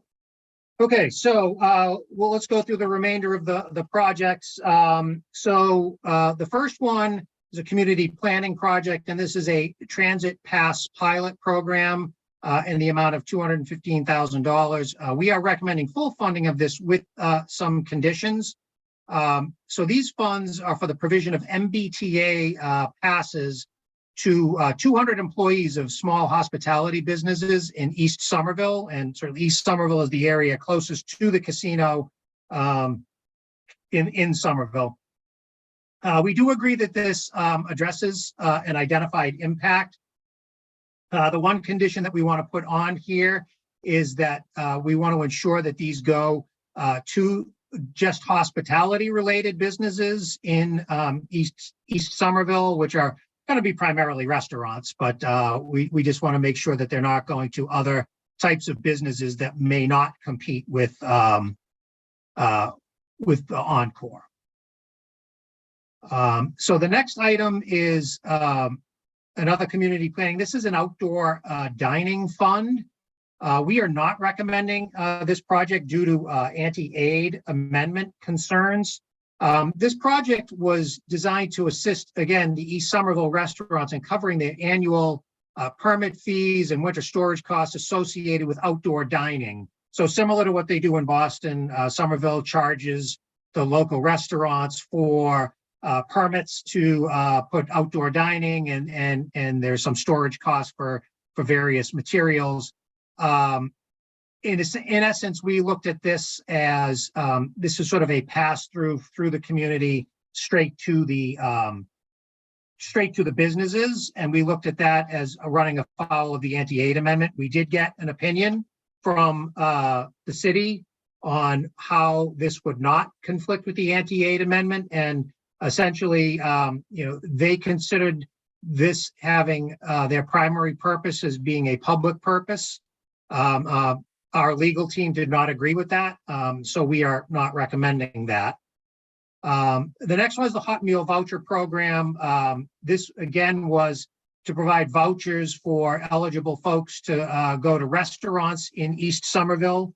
And similar to the earlier one, we looked at this again as sort of a pass-through from the city to the eligible entities and then right to the restaurant. So it was sort of a pass-through right to the business owners, and we did not agree that the primary purpose was a public purpose. And that's really the distinction with these, is that, the primary purpose has to be for a public purpose and not, there can be some benefit to local businesses, but it cannot be the primary benefit.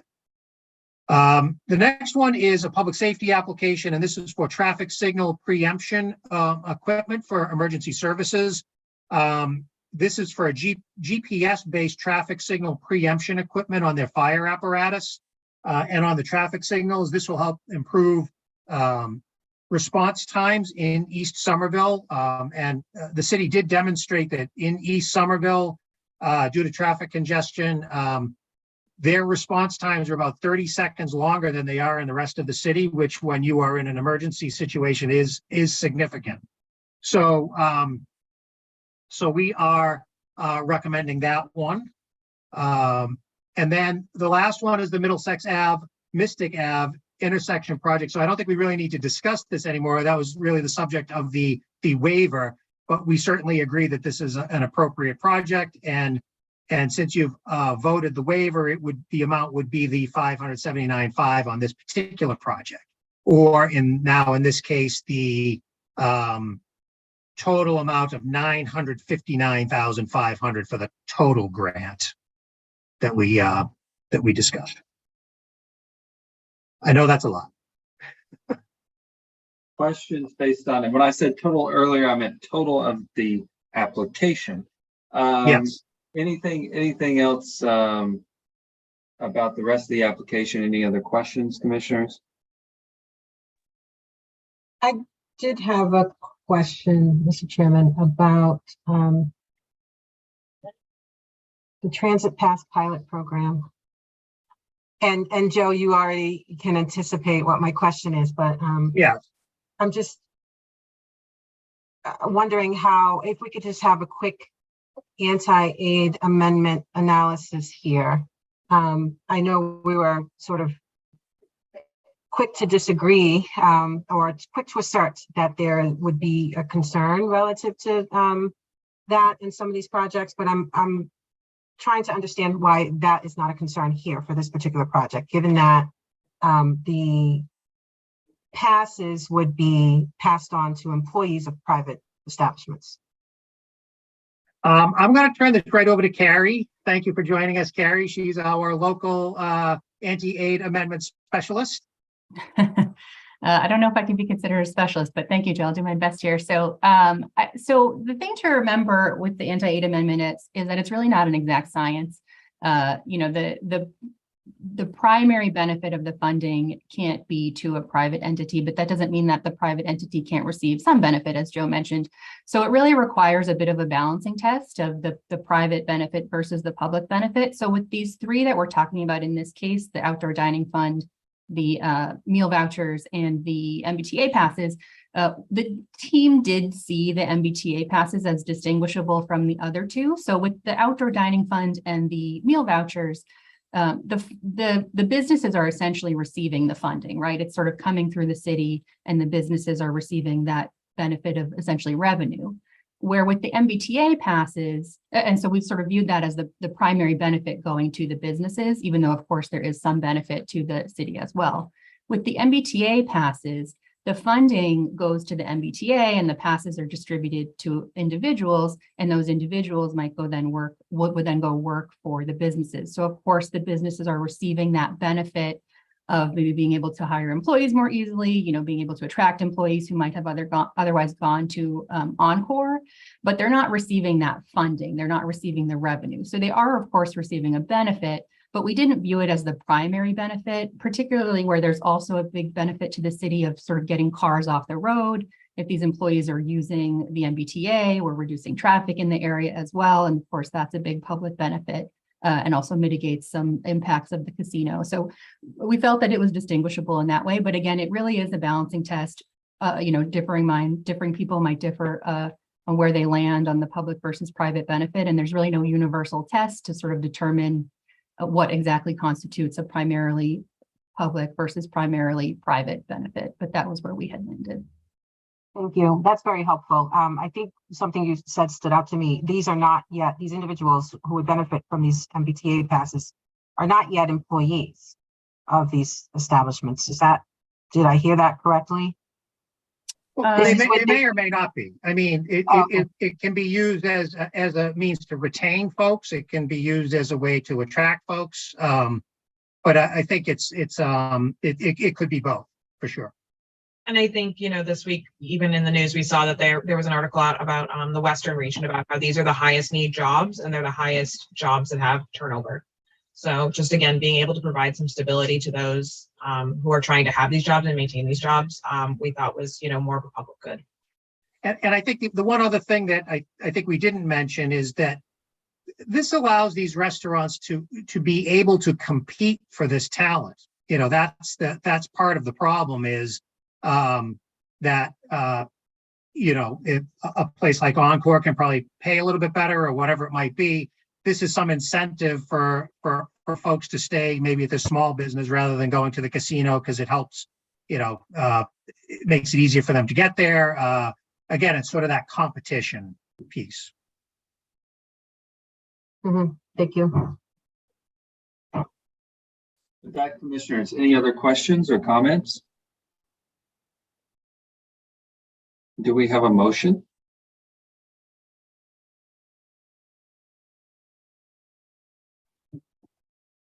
I can take a stab, Mr. Chairman. All right, thank you, Commissioner Skinner. I think the dollar figure I'm working with is the 959,500, right? That is correct. That's correct. Yeah. I move that the commission approve the municipal block grant application of Somerville for $959,500 for the reasons set forth in the commissioner's packet and as discussed here today. And I further move that commission staff be authorized to execute all necessary grant instruments commemorating this award in accordance with 205 CMR 153.04. Provided that this award shall not include funding for the outdoor dining fund or the hot meal voucher program, as such awards would violate anti-aid amendment principles. Further, the funding of the Transit Pass pilot program shall include conditions requiring documentation demonstrating that passes are provided only to hospitality employees. Thank you, Commissioner Skinner. Do we have a second? Second. Thank you, Commissioner Hill. Commissioner O'Brien. So just point of clarity, do we not need any waiver language in there? Is it just implied, Todd? We took the waiver vote earlier. Did we? We don't need to repeat it. And yeah, I think there that part, and it's a waiver from the guidelines. If I have that right, it's not a statutory of any kind. Okay. So I think it's fine as you're The doing. first one's fine. Okay. Aye. Commissioner Hill, Aye. Commissioner Skinner, Aye. and I vote yes, 4-0. Congratulations to Somerville. And now we're going to go out west to Wilbraham. To Wilbraham. This is our last application for today. Wilbraham, their allocation was $313,800. They requested the full amount of that. We are recommending an amount just slightly below that. There's one small project that they had that, or one small item that we did not agree had a nexus to the casino. So there are two requests here. One is a transportation planning request to do design work at Springfield Street and the Stony Road intersection. We are recommending that. Springfield Street, of course, comes directly out of Springfield and carries the minimum amount of traffic associated with the casino that would qualify this project for transportation funds. And they're going to do some improvements to traffic flow, pedestrian, bicycle, the whole range of improvements. And then the second one is for police equipment, and this included a variety of things, including message boards and license plate cameras, a video server for some system upgrades, video server and software, and then the installation of the cameras. The one item, we are recommending all of those. Those are very typical to the things that we have recommended in the past and for other communities. The one item that we are not recommending is the multi-lens closed circuit television camera for the main radio transmitter site.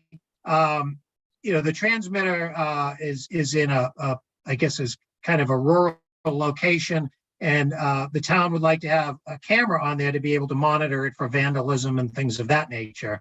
When we queried them about what the connection to the casino was, really, there is really no connection to the casino. This antenna does serve Wilbraham, and it also serves Hamden, and the state police can use it and others can use it.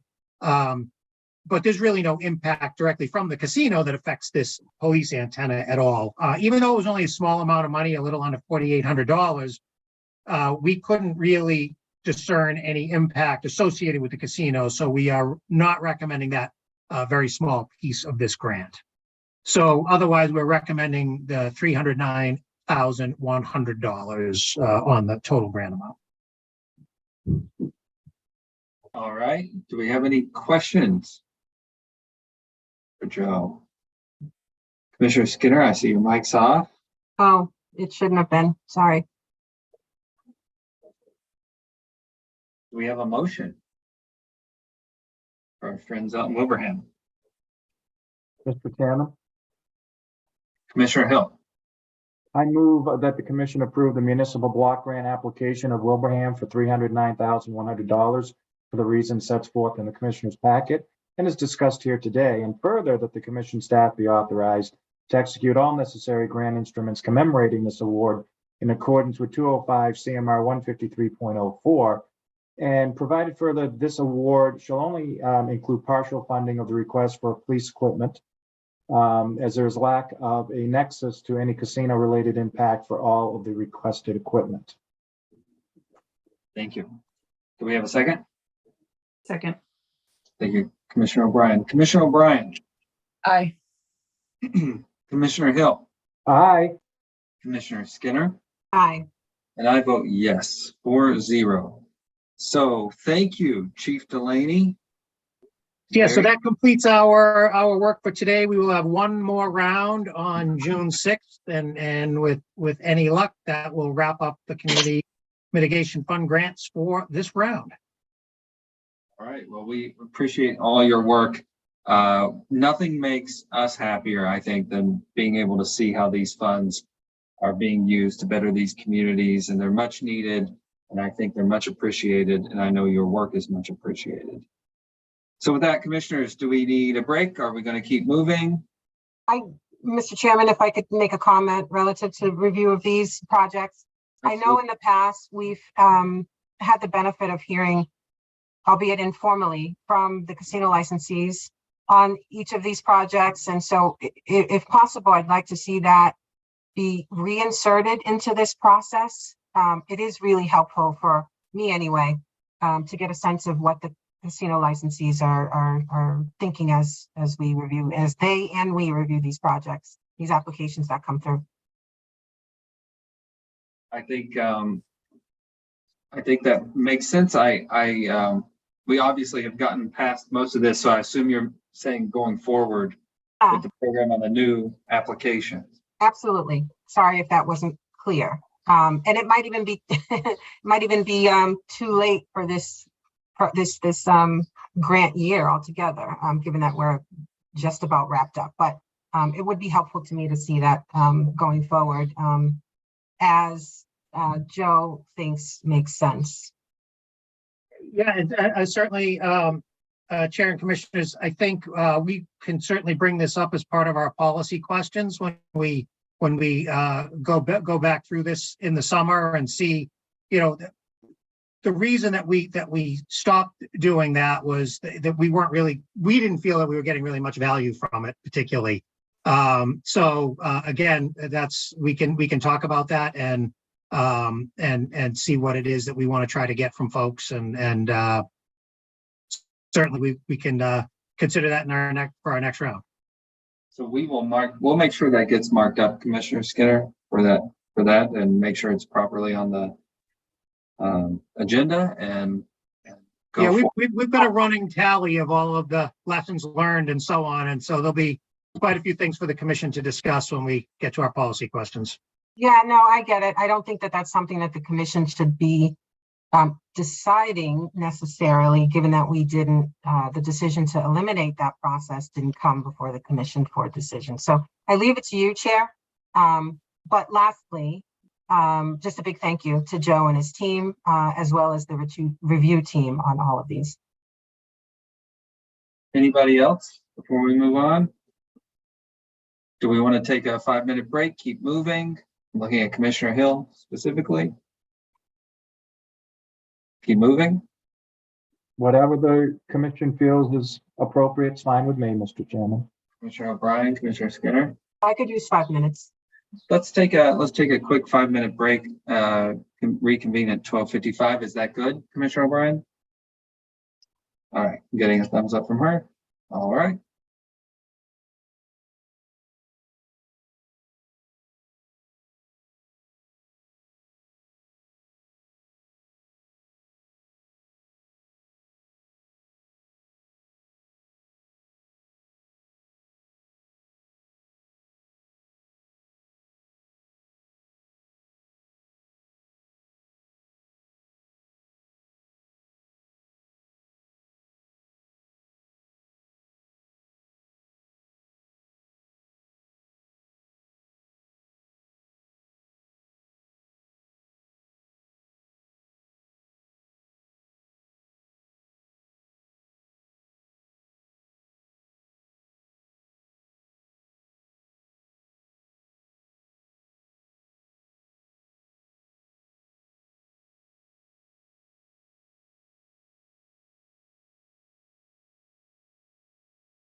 Okay, Dave, I think we can probably take the screen down.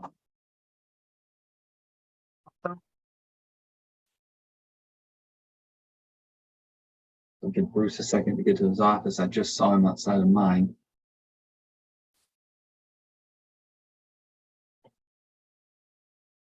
All right. Let's see, Commissioner O'Brien, Commissioner Skinner, Commissioner Hill. I'll let him come back on. Okay, we're good. All right, this is a reconvening of the Massachusetts Gaming Commission. Since we're holding this meeting virtually, we will do a roll call. Commissioner O'Brien. I am here. Commissioner Hill. Present. And Commissioner Skinner. I'm here. And I am also here. So with that, we are going to move to the sports wagering division.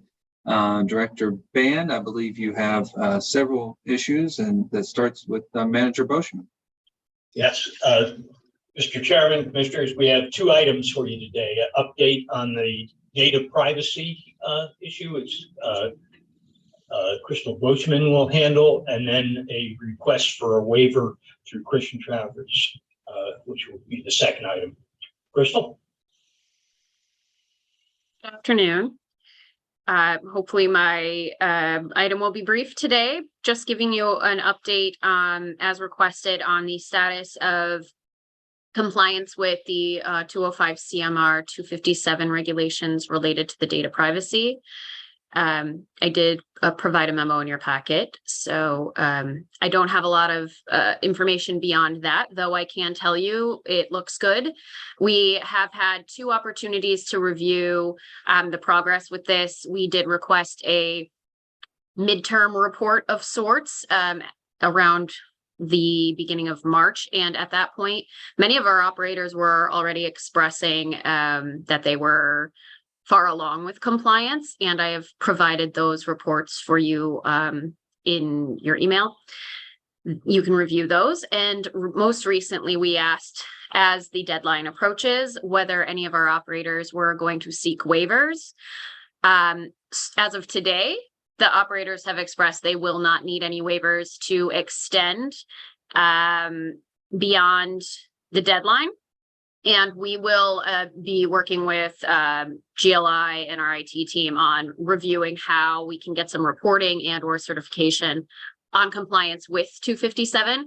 However, we do have two operators who, based on the regulation that was just modified during a recent meeting, 257.034, that provides the opportunity to request approval of the commission to protect the confidential information and personally identifiable information in another manner beyond the specification of encryption through hashing and encryption.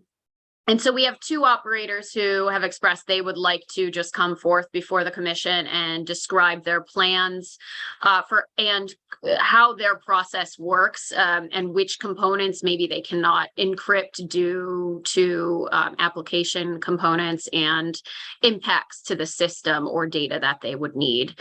So they have expressed that. I've received one. I believe I will be receiving a second, probably sometime today, and we'll be reviewing those June 6th in the public meeting. And we anticipate we're probably going to need executive sessions to talk specifically about that encryption, hashing, and the PII protections.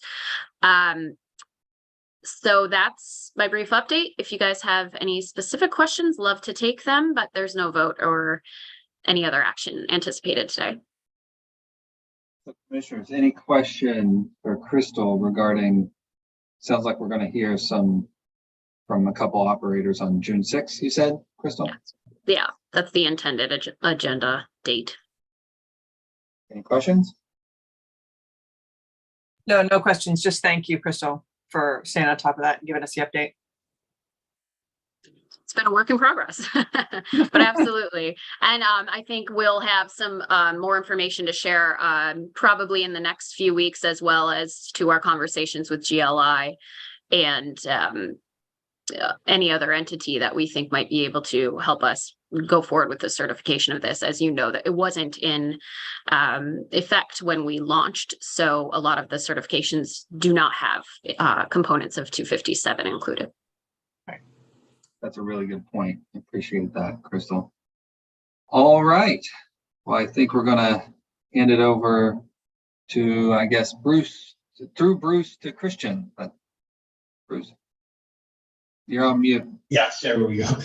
Christian, he's prepared to present this waiver, which was presented to you once before, but this is the actual waiver from the company. Christian? Yes, thank you, Bruce. Good afternoon, commissioners. On April 30th, the commission determined that Access IT did not meet the 5 years experience outlined under 24301X2C and may request a waiver if desired. I provided the waiver form to Access IT, which they have completely filled out, and we have reviewed it. At this point, we do believe they could be approved for a waiver request, but I do have Access IT representatives on the call that they can answer any questions the commissioners may have. All right. Thank you, Christian, for bringing us back up to speed on where we were with that. And I'm assuming Mr. Spencer, is that correct? Christian is here for Access IT. Anything you would like to add, Mr. Spencer, before we open up floor to questions? You're on mute, Mr. Spencer. I've been listening to the whole meeting, so I've been on mute. Very interesting. Good afternoon, Chairman and Commissioners. I have information about our company. If you'd like to hear background, the work we've done in casinos. We've been handling assessments, vulnerability assessments since 2010. We've been handling casino assessments since 2015. We were engaged by Caesars to do their sports book engagements in 2024. We've done 12 states so far this year. We are engaged to do 32 states for sportsbook. We're doing 22 physical sites for them. We've done over 100 assessments last year, and we have very deeply experienced assessors on the team. Thank you for that, Mr. Spencer. With that, commissioners, do we have any questions for Christian or Mr. Yes, Commissioner Hill. Just a quick update, and I'm sorry I forgot the answer to this. How long, you don't meet the 5 years, so how long have you? We've been doing iGaming for 3 years. We did some things for William Hill in 21 and 22. So gaming, casinos since 2015, gaming for about 3 or 4 years. And we have a lot of experience this year, with other states. Thank you.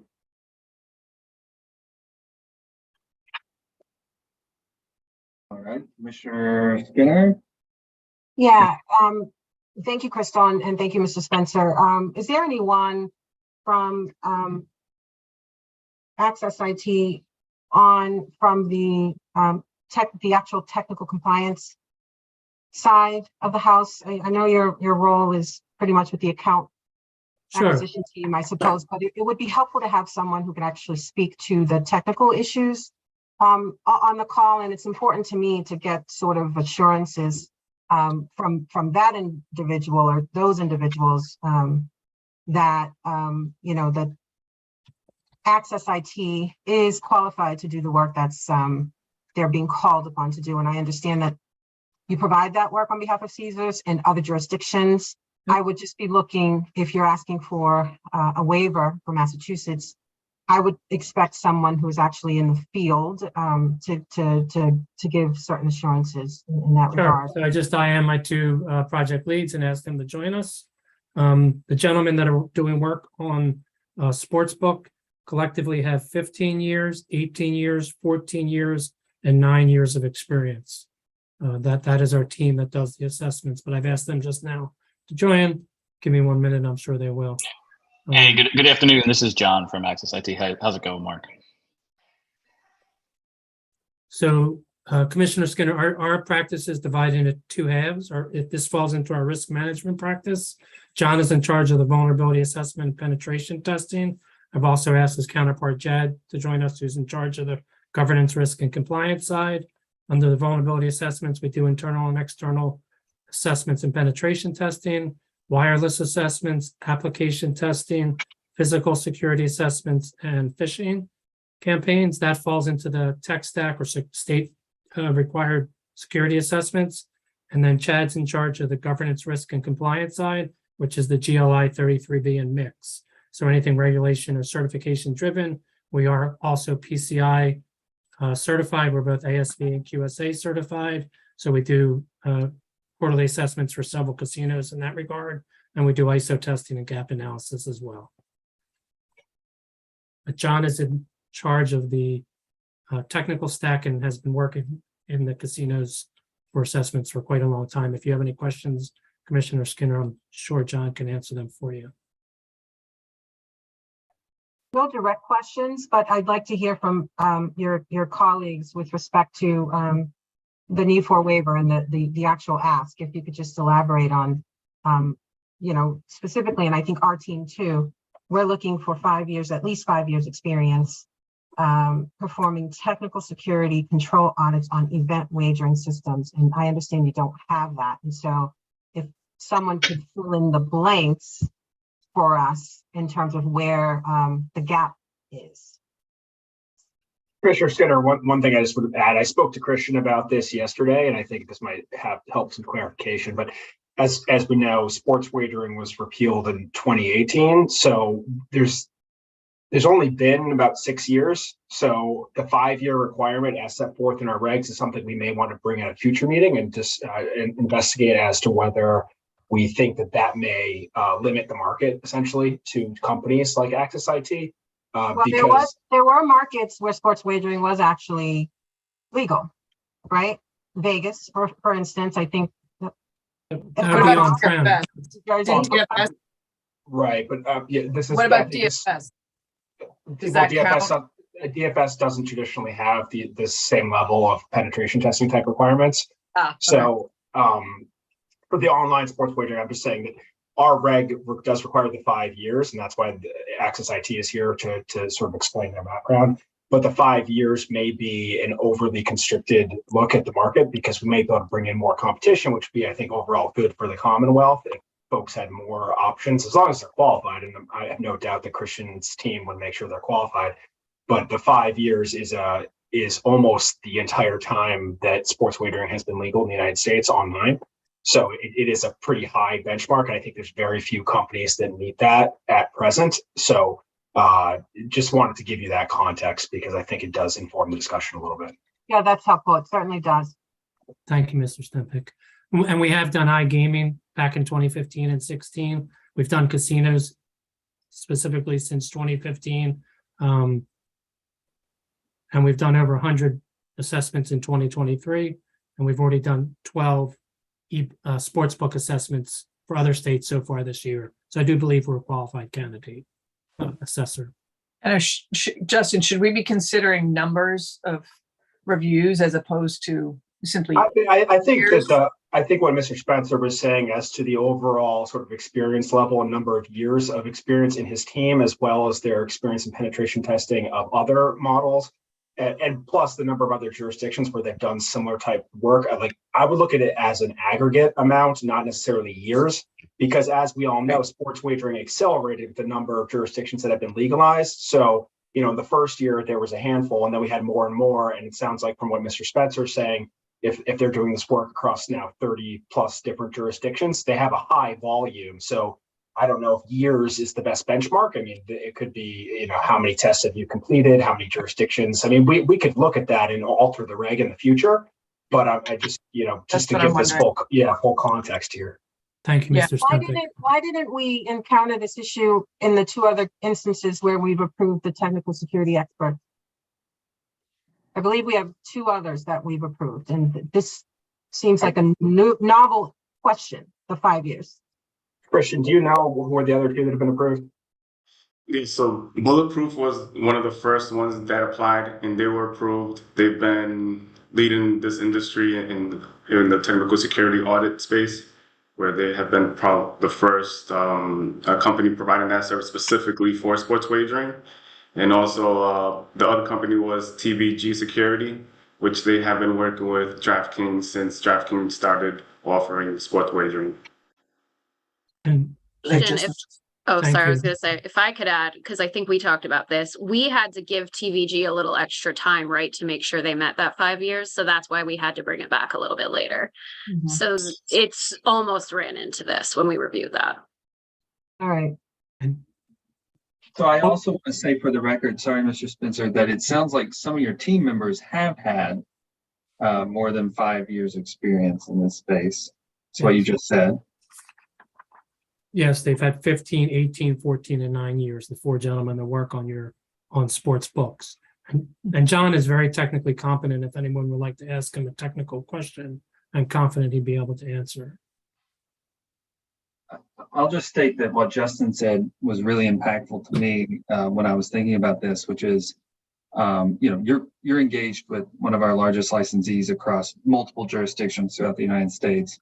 And I like the idea that, part of what bringing this into the legal market, right, in 2018 forward, I mean, we've just been in the market for less than 2 years here in Massachusetts, is that, new companies are being formed and people are able to enter the market. And so, I think that, sometimes we put regs together, we do have waiver processes, but sometimes we learn. And when we learn, we're very nimble and we pivot. And so it sounds like you're well positioned to do this work. And for those reasons, I would support a waiver. But I want to make sure my fellow commissioners have all their questions heard.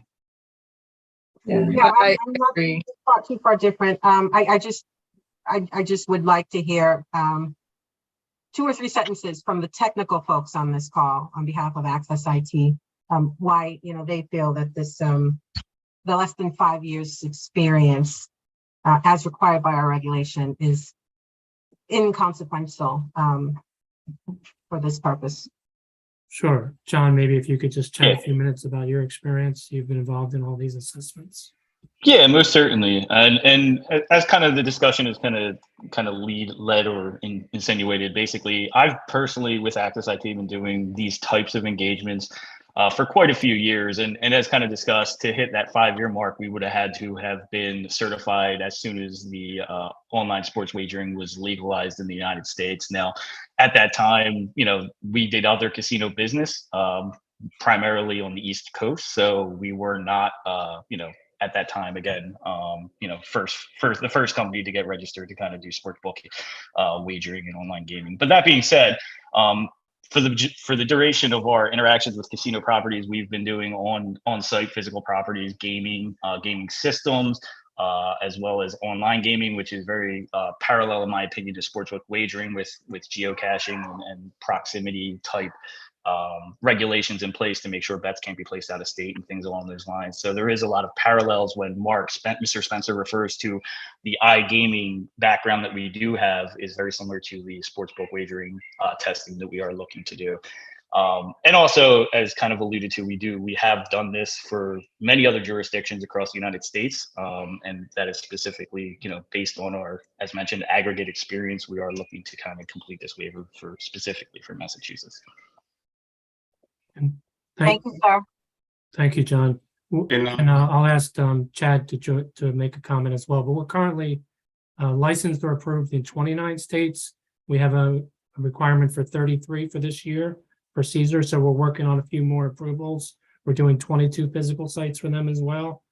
Plus we do other casinos. We do the resorts and Circa, Hard Rock, Ocean, Harrah's, many other casinos as well. But my colleague, Mr. Barr, is on the line. Chad, do you want to make a comment or two? Chad handles the GLI 33B and the mix assessments, his team. Yes, so I work in parallel with John when he's doing the physical testing and everything. So I take, like he said, my team takes care of the GLI testing, whether it's 33 or whatever, and in addition to also the minimum information security standards that per state. So I'm not sure what else you want to know. So I'm also I, as one commissioner, I'm all set. I thank you, Mr. Spencer and team, for indulging me, and thank you also to my fellow commissioners. I think it also may be helpful if someone from Access IT can speak about the various cybersecurity certifications that your team has. Yeah, it's a long list. Let me see if I can grab that. John, do you want to just chat about that for a quick second? Yeah, I think the most significant as a company, we go through a stringent PCI test approval policy, which I know is not necessarily sportsbook wagering, but as a company, we go through a rigorous test both of a technical and and as Chad's team goes through like the QSA process to make sure that we are able to identify vulnerabilities. We are able to again from a technical perspective meet the requirements of one of the most stringent industries. From that perspective. And Chad, maybe if you could allude a little bit more on the the QSA side of the PCI requirements, and then Mr. Mark can dive into certifications. Yeah, so I mean, as far as certifications, everyone on my team that does these assessments, that they have their CISSP, they have their CISA, some of them have CISM. We multiple issue, we have a couple people on my team have this certified data privacy solutions engineer, security manager. So, and we stay up to date on different cybersecurity certifications. I mean, some of the other certifications that we do for other clients, we do NIST assessments for other clients, ISO assessments. So these types of assessments or audits specifically for casinos, they align with NIST or ISO in some shape or form as far as best practices. But like you said, we're also QSA, so we that it basically is cybersecurity around credit card security. Thank you, Chad. Mr. Commissioner, is it acceptable for me to share my screen? Well, just give me one moment. Commissioners, have we heard what we needed to hear? Or is there, what are you going to share, Mr. Spencer? I have a screen with all their certifications. It was one of the applications. It's, a list of almost 12 certifications. I could share it if you want to see it. One other comment: as a company, we're SOC 2 certified, which is the highest level of security for a company as a whole, unrelated to security assessments. It's a ongoing process that took us 2 years to achieve. We deal mostly in Fortune 1000 type of customers, and they require us to be at the highest level of security internally. All the systems that we have, it changed a lot of things internally. So we're SOC 2 certified as well, which is a big accomplishment for us. Commissioners, do we want to see Mr. Spencer's screen? I don't need to see it. I know it sounds like Christian has seen it. I'm satisfied with the conversation we've had. Mr. Chairman, I'm also satisfied with the conversation we've had. That's what I was thinking too. And Commissioner Skinner, we were not indulging you. I think every commissioner has a right to get their questions answered before they move forward. It's a good thing, not a bad thing. Do you have any further questions, Commissioner Skinner? No, I'm also satisfied. And given that there's much of this information was included in the waiver, the actual waiver request, I think we can move forward if you all are ready. Well, thank you very much. Okay, happy to move if we're ready. Thank you. Thank you, Commissioner O'Brien. I move that in accordance with 205 CMR 202.032, that the commission issue a waiver to Access IT Group, Inc.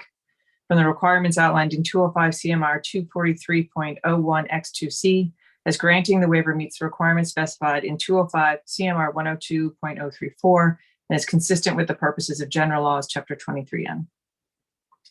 Second. All right, Commissioner O'Brien. Aye. Commissioner Hill. Aye.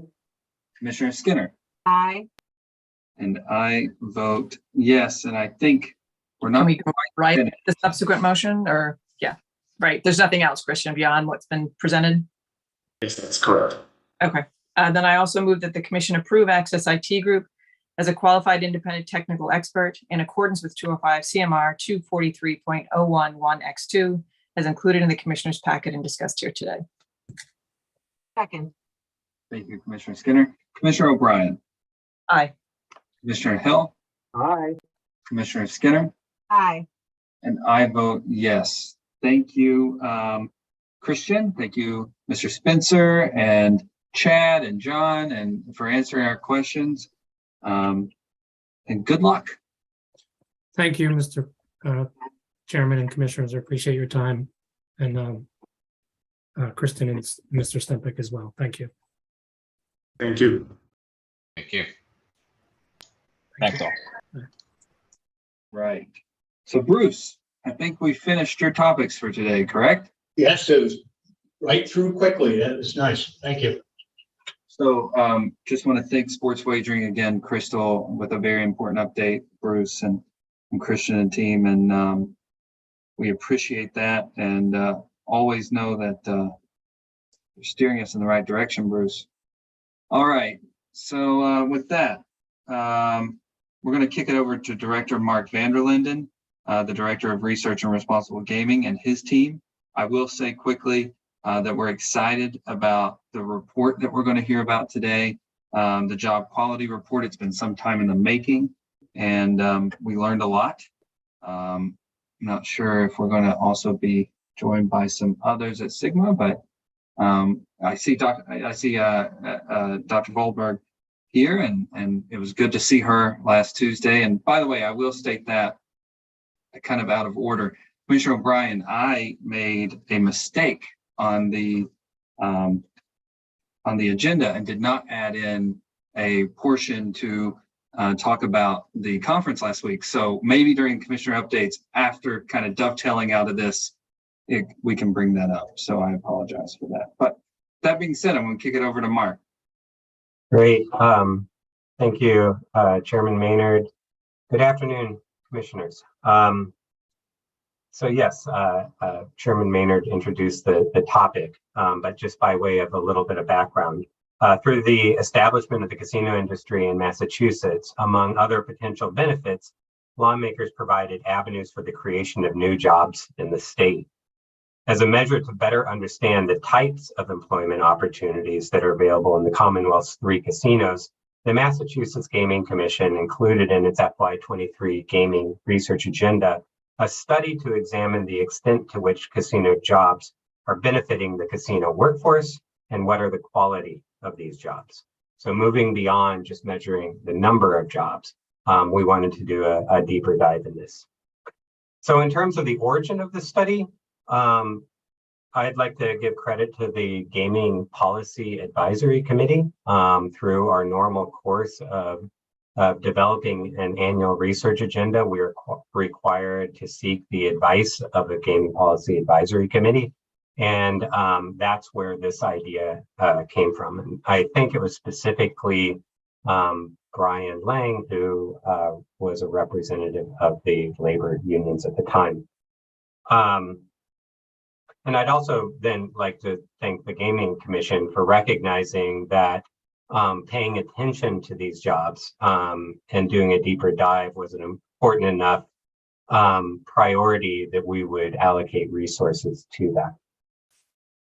So this important work was conducted by the Economic and Policy Research Unit at the University of Massachusetts Donahue Institute, and it's part of our broader Sigma study. I'm going to kick it over now to Dr. Rachel Volberg, who is a research professor at the UMass Amherst School of Public Health and Health Sciences. She's also, as you well know, the principal investigator on the Sigma project, and she will then introduce our other presenters for the afternoon. Thank you. Can everyone hear me? Good afternoon, Commissioner. Actually, Rachel, we can't hear you so well right now. Heard you and then we didn't, Dr. Volberg. Okay, let me speak up. Good afternoon, Commissioners, Chairman Maynard. As you're aware, the Gaming Commission awarded a contract back in 2013. Rachel, I'm Yes? sorry, your audio is still not working very well. Huh. Okay, let me turn it up to maximum. How's that? Not really any better. So do we have, can we help? Sometimes there's a mic setting actually on HD meeting. I don't know if we have anybody here that could. Yeah, so if you, in the very bottom left-hand corner under the microphone or mute, there's a toggle up, and you can switch your audio settings there. So you may want to check your audio settings from there. Everything looks maximum. Okay, I can hear you a little bit better now. So Yeah, right now you sound great. Okay, I'm not going to take very much more of your time. I'm not going to go into any details on the larger Sigma study, but simply turn the meeting over today to Dr. Mark Melnick and Tom Peake from the University of Massachusetts Donahue Institute, where the economic and fiscal work of the project is housed. So Mark, over to you. All right, great. Well, hopefully you guys hear me okay. Okay, so good afternoon, Chairman, Commissioners. I'm Mark Melnick. I direct economic and public policy research at the Donahue Institute. We're the part of the team that partners with Rachel and the School of Public Health folks, but we particularly focus on the economic and fiscal effects of gaming. This has been a really fun project for us for a really long time. You know, the Donahue Institute and the Sigma project's been going on since 2013 in this, and what's been exciting for us has been the degree to which we've kind of the way in which the project has really evolved over time and has taken on new and exciting elements of understanding what the impacts of expanded gaming has been in Massachusetts. Obviously, the very early stages of the work that we did, and how do the slides end up popping up, guys? Is that am I sharing? How are we? Or somebody on your guys sharing, or do we? You can share those, Mark. Okay, I'll just share directly from mine then, I guess. Oh,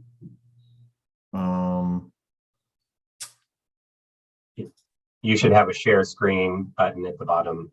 Yeah. It is. Would you like me to do it, Mark? Yeah, why don't you do it, Tom, please? Thanks. I appreciate that. So at any rate, as I was starting to say, this has been a lot of fun for us because, it's rare to be engaged in a project that has this long of a lifespan, and then to really create and evolve research projects within a larger project to be responsive to broader questions in public policy or how that industry has been changing. So this job quality study, for example, has been is one such case, because early on we talked a lot about okay, well, here's what the economic effects have been, and here's what job creation has looked like as a result of these really large investments and large businesses getting started in the Commonwealth. But it naturally raised the questions, but what kind of jobs are we talking about here? We celebrated the casinos because they had a low barrier of entry when it came to engaging in the labor market, engaging into the industry. But then, obviously there are these important questions about what do these jobs look like? So the big part of the show is going to be Tom, but let me just talk about a couple of quick things. For those of you who are unfamiliar with the Donahue Institute, we operate as a kind of consulting and public service organization within the UMass Amherst campus. Our organizational mission is to advance equity and social justice and foster healthy communities and support inclusive economies that alleviate poverty and promote opportunity. And we do this in collaboration with partner organizations and clients, where we carry out this mission through research, education and training, capacity building, and direct services to strengthen our collective impact. The team that I lead, economic and public policy research, we're really at the front lines of applied social science research. And we have 23 staff members on our team with backgrounds in economics, public policy, sociology, planning, business, and other related disciplines. Sigma has been such an important part of what we do. And you've seen probably a half dozen or more of our staff be engaged in it. But I love touting the fact that we have many other hands on the farm too. We do a lot of different kinds of research in economic development, housing, workforce development, and other kinds of issues, but with this broad mission of providing unbiased analyses around economic, demographic, and other public policy issues, especially those things that we're able to translate into a kind of so what and make sure that it has actionable information for organizations like yourself. So Tom, if you could advance, please.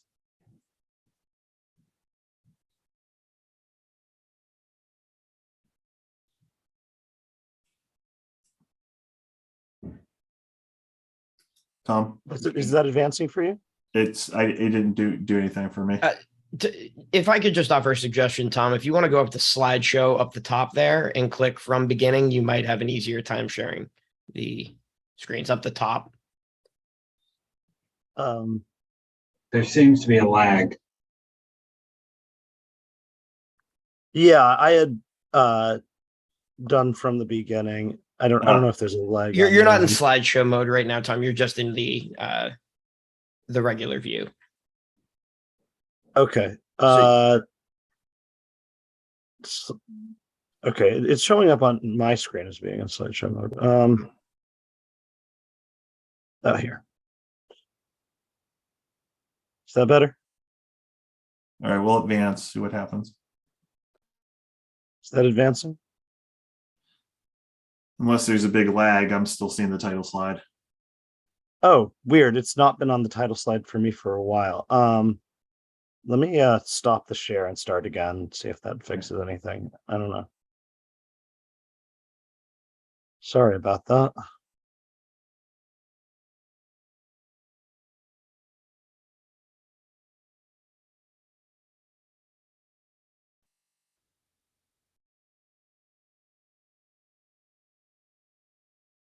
Is that better? Yeah, I mean, we're on slide 2. Go ahead and advance. If that doesn't work, I could share my screen too. All right, that's good. Advance one more because we've eaten up a bunch of time. I just want to get into it. Okay. All right, so for just, and I started touching on the background stuff. So with Sigma, as I mentioned, we've been involved in this since 2013, and we've been the lead on the economic and fiscal side, and working closely with the social team, Rachel, who just did the introduction for us, and Rob Williams as well. Really, provide the leadership within this project. And the work that we've done a variety of data collection activities and across the 3 different casinos on core MGM in Plainridge Park. And our annual work includes a number of different things. We've done the construction impact reports for all of the casinos, the economic impact topics where we've leveraged tools like REMI to estimate the direct and spin-off effects in the broader economy, as well as examinations of what the impacts on lottery sales have been, real estate, what COVID's impact meant, and so on. I feel like this has been such a fun project for us because it really highlights a lot of the different kinds of skills that we have, which are economic development and economic development adjacent, and the ability to kind of shift our research methods and approaches in order to answer the questions that are most relevant to this industry. So with that, I'm going to turn this show over to Tom. Tom was obviously instrumental in this work, and you all have seen Tom several times in the past presenting on the different things that we've been doing for you all. So without further ado, go ahead, Tom. Thanks, everybody. Whenever I present to this group, I always feel like I need to start with saying thanks for the opportunity to do this work. So much of the work around the sort of economic development that I do, so much of it is speculative about how future projects might look, and it's a real treat to actually get a chance to analyze data on a real industry's operations and how that matches with what people thought might happen in the past. So this is just always very exciting to do. This project that we're working on is looking at job quality in Massachusetts casinos, and specifically focusing on data from calendar year 2022. As I'm sure all of you remember, when we initially were, when the Commonwealth was talking about expanding casino gambling, one of the big things was that it would be a major source of new jobs. And one of the things, especially since the COVID-19 pandemic, we've had a very sort of tight labor market, which has led to a lot more conversations, not just here, but in public policy and economics in general, around job quality. What's a good job and where are the good jobs and things like that. There's different ways that people look at this, but broadly, questions that we look at is how well do jobs pay? How stable are they? Are they opportunities for advancement and economic mobility? And and those sorts of general questions. So what we realized is that for our economic impact work, we had a very rich set of data on the casinos operating, particularly their payroll data that we were using to, essentially track the flow of money into jobs and wages and where people lived, these sorts of things. So we realized we could do a much deeper analysis of sort of how people's wages changed over time and different potential disparities in those wages. And just to say this, I see this as sort of a complement to the new employee surveys that we put out in the past. Those really talked about, to people about sort of what they expect, their expectations and their experiences prior to the casino, into casino employment. And I think right here, we were really getting an opportunity to look at a year of data and say, how has this gone for people? So we've collected a lot of data over the years in Sigma, that including the operator data, which is we've used here. We've done patron surveys, we've done surveys of employees. So there's a lot of different types of data that we've used to look at problems from different perspectives. And this one really focuses specifically on the payroll data that the casinos supply to us. So in terms of studying job quality, what we really were trying to look at is measures including sort of mobility, retention, living wages. When we went into this, we did a pretty extensive literature review of what people were looking at when they were studying job quality. And we found that what we're doing is actually a little bit unique. A lot of people, when they're studying job quality, they're doing it internally, or a consultant is doing it for an organization. And actually studying an industry's job quality for a regulator, I think, is a pretty novel and exciting thing. So a lot of what we were doing is taking the sorts of studies that organizations have applied to themselves and applying it to these operators. And particularly, we really heavily leaned on a report from the Brookings Institution that lays out a lot of metrics for how an organization's job quality can be assessed. Not all of those metrics were things that we could assess with the data on hand. So if this was something that ever became a future project, there's, I think, a lot of opportunities for us to do maybe some qualitative work that would supplement this really well, talking to, say, HR professionals, labor leaders, things like that. But for this, we really we saw an opportunity to get a lot of work just out of the quantitative data that we ask for on a regular basis. So that really was the basis of this report. So very broadly on the findings, and we'll get into these a little bit more. In terms of the worker demographics and the makeup of the workers, as you know, the casinos employ thousands of employees, approximately 5,000 employees in Massachusetts. The majority of those are people of color. The majority of them are men.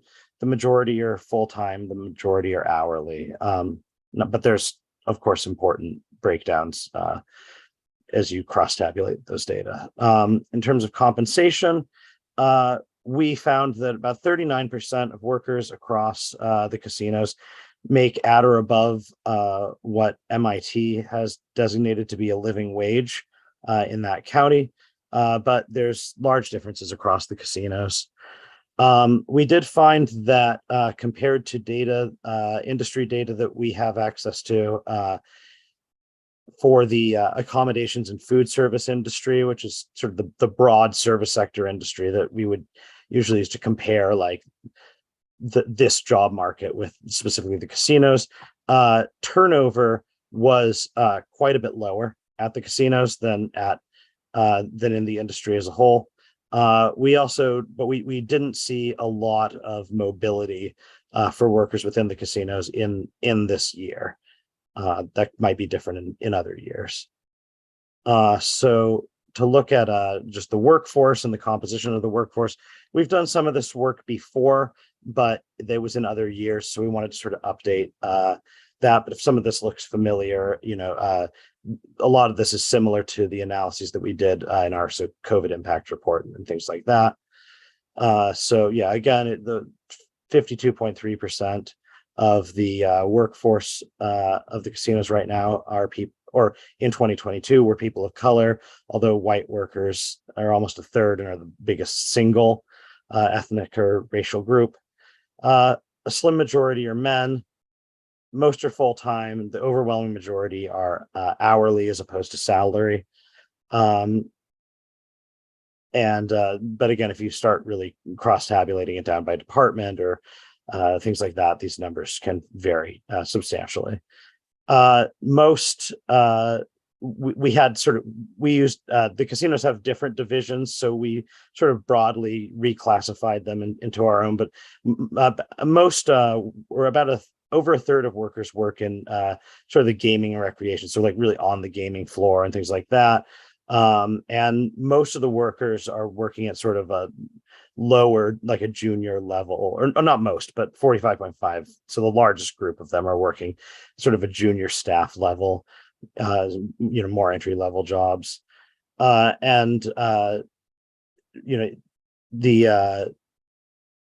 Overall, like I said, about a little over a third are making what MIT would classify as a living wage. So here's sort of some time series data. We get casino. What we really get, the data is paycheck level data. So we have data for each pay period of the casinos. The pay periods don't land on the exact same days. So when we present things like this, you'll see that there's 26 pay periods in a year for each of them, but they're not precisely the some of them are on one Friday, the other one's on the other Thursday. But overall, the workforce was fairly stable in 2022, which is obviously a big difference from the years right before that, which of course were very affected by COVID-19. There was a small increase in some of the casinos, but overall nothing dramatic. In terms of where the workers are located, they tend to be clustered, particularly in the cases of Encore, Boston Harbor, and MGM Springfield around the casino. But there are workers living further away, including some in Connecticut, Rhode Island, and New Hampshire. And when we talk about living wage later on, I think it's just important to note we were, for each of these workers, calculating sort of what a living wage would be for that worker in the county where they live, because some people might live in a place that's much lower cost than the place that they work. So that's how we measured that. As I'm sure you're all aware, the casinos made certain diversity goals when they received their licenses. And for the most part, they've met those or exceeded them. In some cases, they have not, but they've gotten fairly close. So minority workers, all three casinos are over what their minority worker goal was. Two of the casinos exceed what their goal was for veteran workers. All three of the casinos had set a goal of hiring 50% women, and they're all over 40, but none of them have hit the 50% mark. And in terms of local workers, Encore and MGM are over their goals. Well, PPC, which is obviously sort of in a different area, is a little bit shy of its goal. So in terms of their diversity goals, they're all either at them or somewhat close. And so that's sort of our composition. In terms of job quality, one of the factors that we looked at was the MIT's living wage calculator, which is basically taking the idea of the amount of money that a household would need to pay for sort of the essentials and be self-sufficient in that county in Massachusetts. For our purposes, there's a lot of different wages for like different household types that you could use.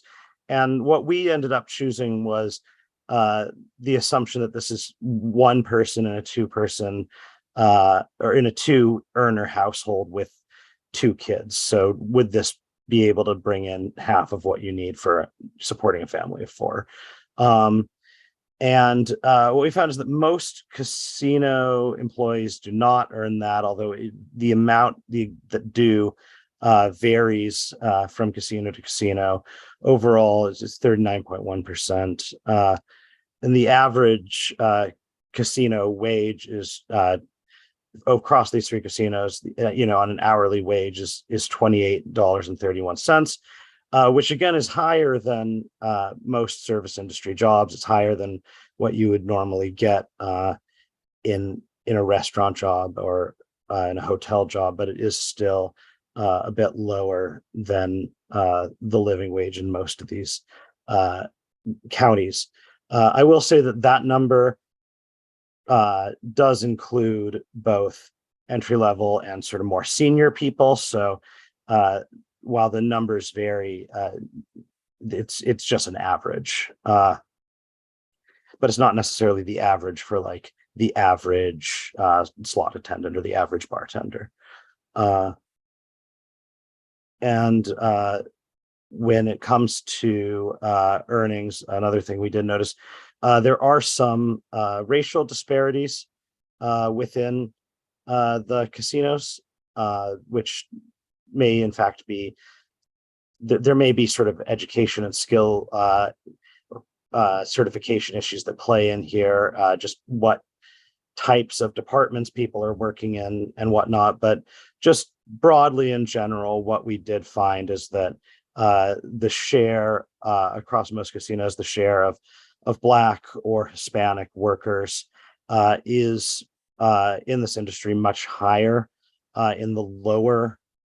We sort of broke things out by percentage, the lowest 20%, the next highest 20%, up to the highest 20%. And workers, Black and Hispanic workers, as well as workers who identified as other, tend to be more common in the lower quintiles, where white and Asian workers are much more common in the higher quintiles. So there does seem to be some evidence that there are discrepancies. Now, that doesn't necessarily mean that within a single job, like within bartenders or within accountants, that there is a racial discrepancy, but just broadly within the workforce, the highest paid workers do look different than the lowest paid workers. So next up, we did some stuff looking at retention and sort of career prospects. So casino turnover rates, as I noted earlier, are lower than other service industry jobs. We don't have an exact guess as to why this is. It might have something to do with the benefits that some of the casinos offer, but certainly during the same period, the service industry statewide and really nationwide, there's been a lot of stories about very high turnover rates, particularly given that we have a very low unemployment rate and there's a lot of competition for folks in some of these sectors.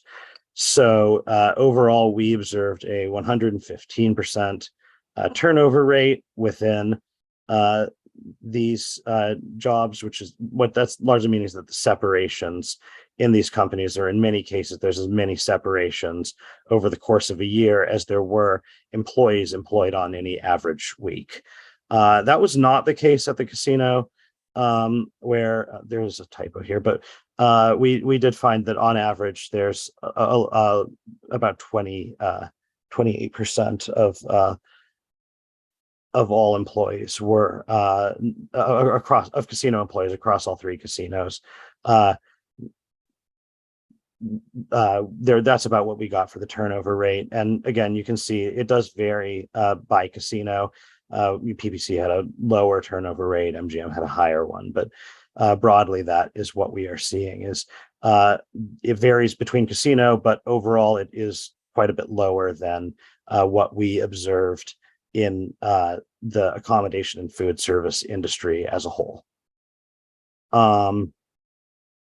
And we also observed, I suspect this would probably be true in most businesses, but turnover rates tended to be higher among lower wage jobs than among higher wage jobs by a pretty significant amount. Among the lowest wage jobs, sort of across all three casinos, it's it's a little less than 50%, whereas for the highest 20% of jobs, it's under 25%. It also, this might very closely correlate with the previous slide, because I'm sure you remember from a couple slides back, there are discrepancies in like lower wage workers tend to have a different racial composition than higher wage workers. And so when you look at that, there's also that for turnover rates, Black, Hispanic, or other, or two or more race employees tend to have higher turnover rates than white or Asian workers. And we also saw that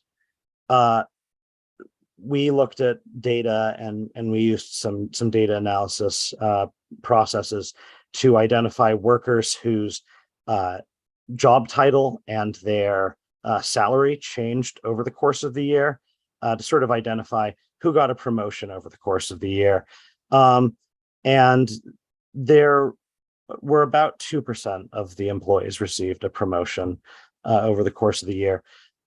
These are data that we have the ability to analyze here, but we weren't necessarily able to find a really good data set for the industry to compare it to. So I couldn't really tell you, honestly, whether this is high or low compared to, say, the restaurant or bar or hotel industry, but it is what we saw. And we did see also that there is quite a bit of differences between the casinos among how high their turnover rates go.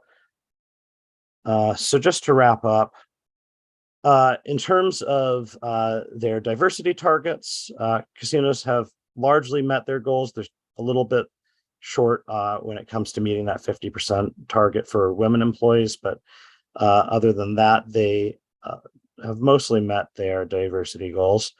The jobs do tend to pay better than similar service industry jobs, but still not enough that, at least using MIT's calculations, we could expect a lot of these people to be self-sufficient and make ends meet in the counties where they live. The casino turnover rates are lower than turnover rates in the rest of the industry at a time where this industry has become quite competitive for a variety of reasons. And racial and ethnic discrepancies are present in wages and turnover rates.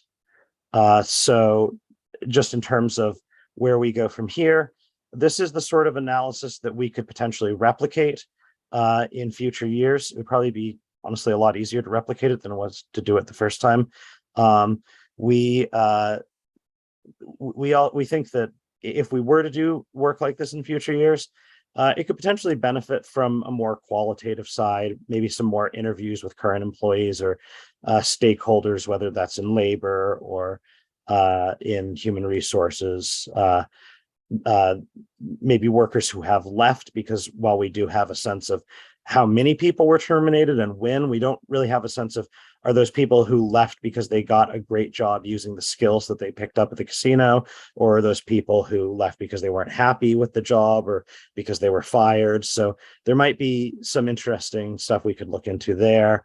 And in the meantime, the data that we analyzed for this report will be continue to be useful for other reports that we continue to put out for the Sigma project. So thank you very much for your time. It's always a pleasure to do this work. I'm happy to answer any questions you might have. Thank you, Tom. If you don't mind, I hate to ask you to take it down. It took so much to get it up, but we've done the slides. So commissioners, any questions for Dr. Volberg, Mark, Tom, or any of the rest of the team, or any observations you want to point out? Commissioner O'Brien. So my question, when you looked at the turnover rates in the different positions based on salary, did you guys look at them in terms of management versus not, shift worker versus not?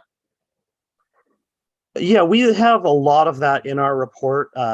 This is really only one part of it. We do have it by department and by things like that. So there's a lot of detail about those things. I'm sure that, you can keep cross-tabulating these data in a million ways forever. So if there's something that you want to see that we missed, like we might have the data and it just didn't make it to the final report. So please feel free to reach out. But I think a lot of what you're asking for is in our final report.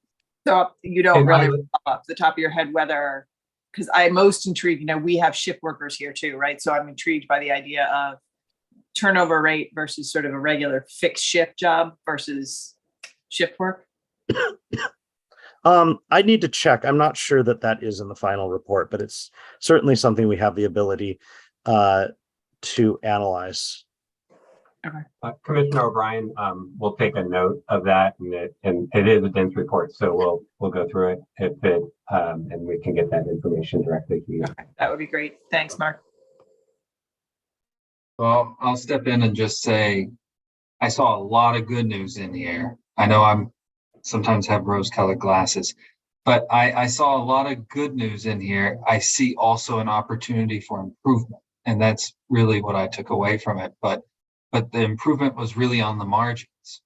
And so when you look at what 23K was trying to accomplish as far as workforce development, I saw a lot of positive there. So, and it was good to see that. I mean, we see it with our eyeballs when we go to the properties, right? And we see it when we engage with the properties, but to actually see something that confirms that was really positive to me. So Commissioner Skinner, Commissioner Hill.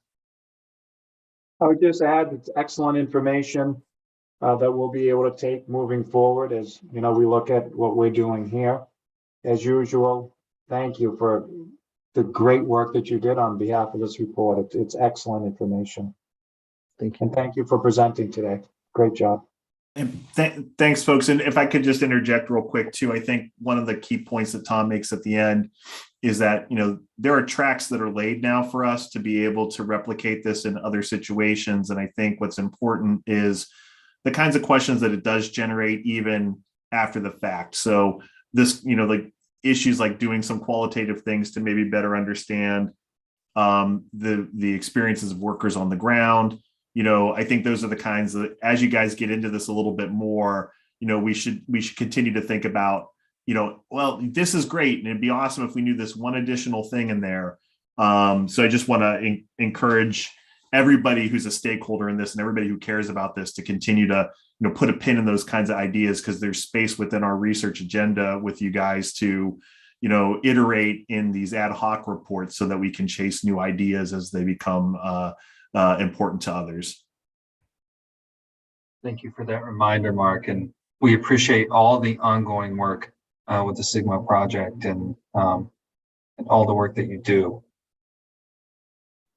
Anything else, commissioners? All right, I will ask, in fact, this team may be perfect to stay. Commissioner O'Brien, did we want to talk briefly about last week in the conference? Sure. I know we talked about it a little bit during agenda setting, but for the public consumption, I'd like to hand it over to Mark, right? So we can give the overview of the conference last week, but just to say that I was very impressed with the content, the number of the people that you're looking here today, Professor Volberg included, were presenters there. We had a number of regulators from different jurisdictions in the Northeast in particular. We had people from the industry. And I felt like every presentation, gave you another nugget that you could spin off like a whole other breakout room in.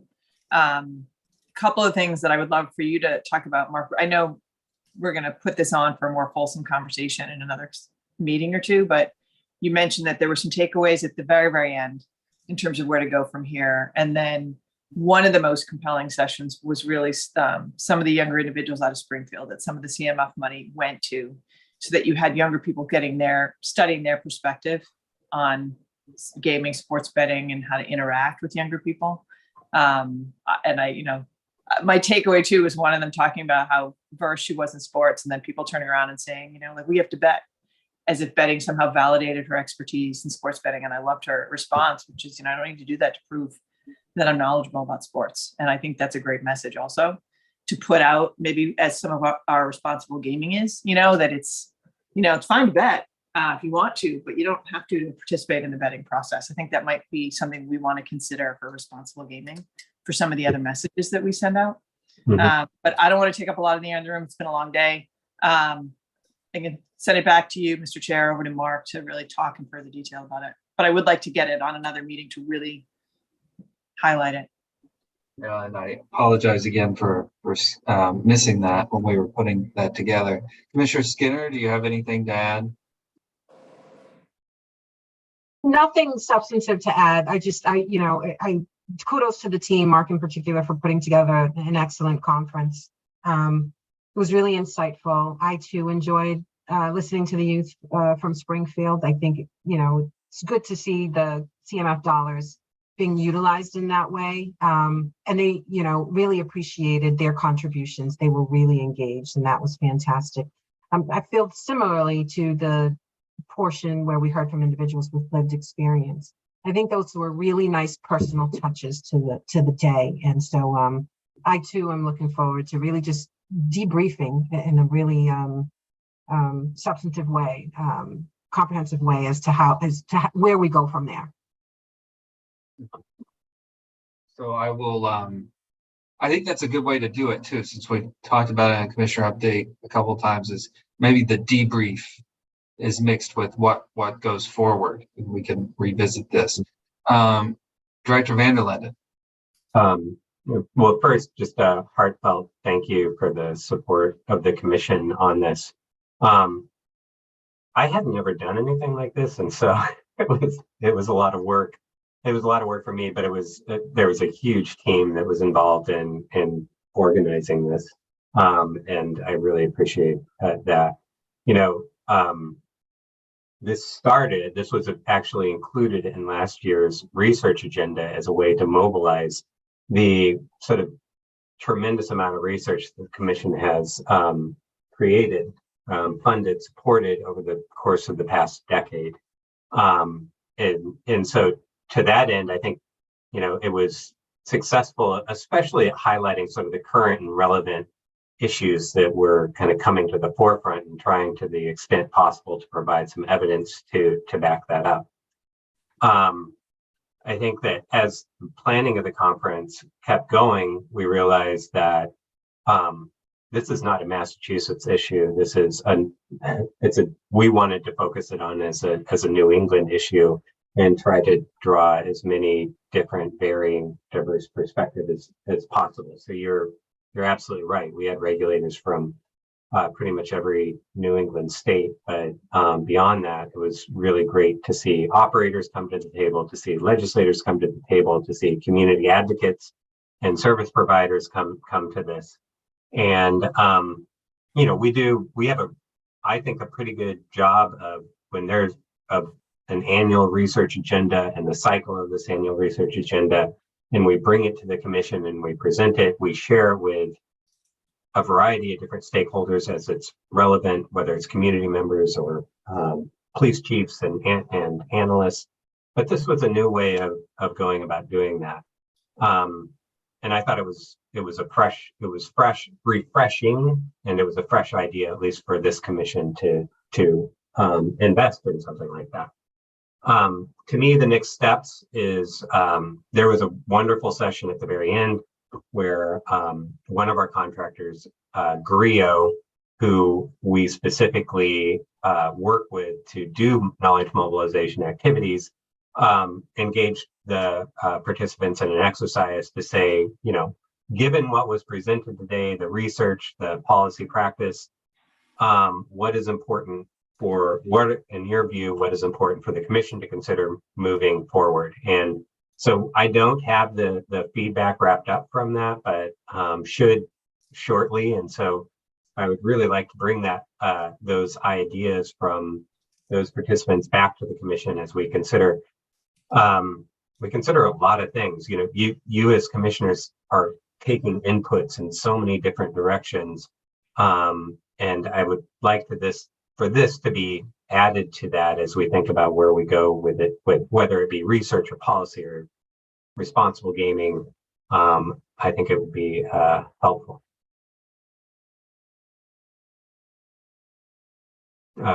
Thank you, Director Van der Linden, and so we will mark that up and have a more fulsome discussion on where we go next from there. And I just sign on to everything my fellow commissioners said, and it was a great day of learning and sharing and cross jurisdictions, cross stakeholders, which I think is really important, that stakeholders learned from each other that day, and I got a lot of feedback on that front.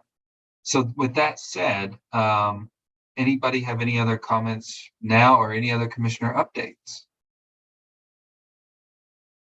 All right, I'm seeing none. Any other business? Do we have a motion to adjourn? Move to adjourn. Thank you. Second. Thank you, Commissioner Hill. Commissioner O'Brien. Aye. Commissioner Hill. Aye. And Commissioner Skinner. Aye. All right. Well, we had a long day today. Got a lot done though. And with that, everyone enjoy their Thursday.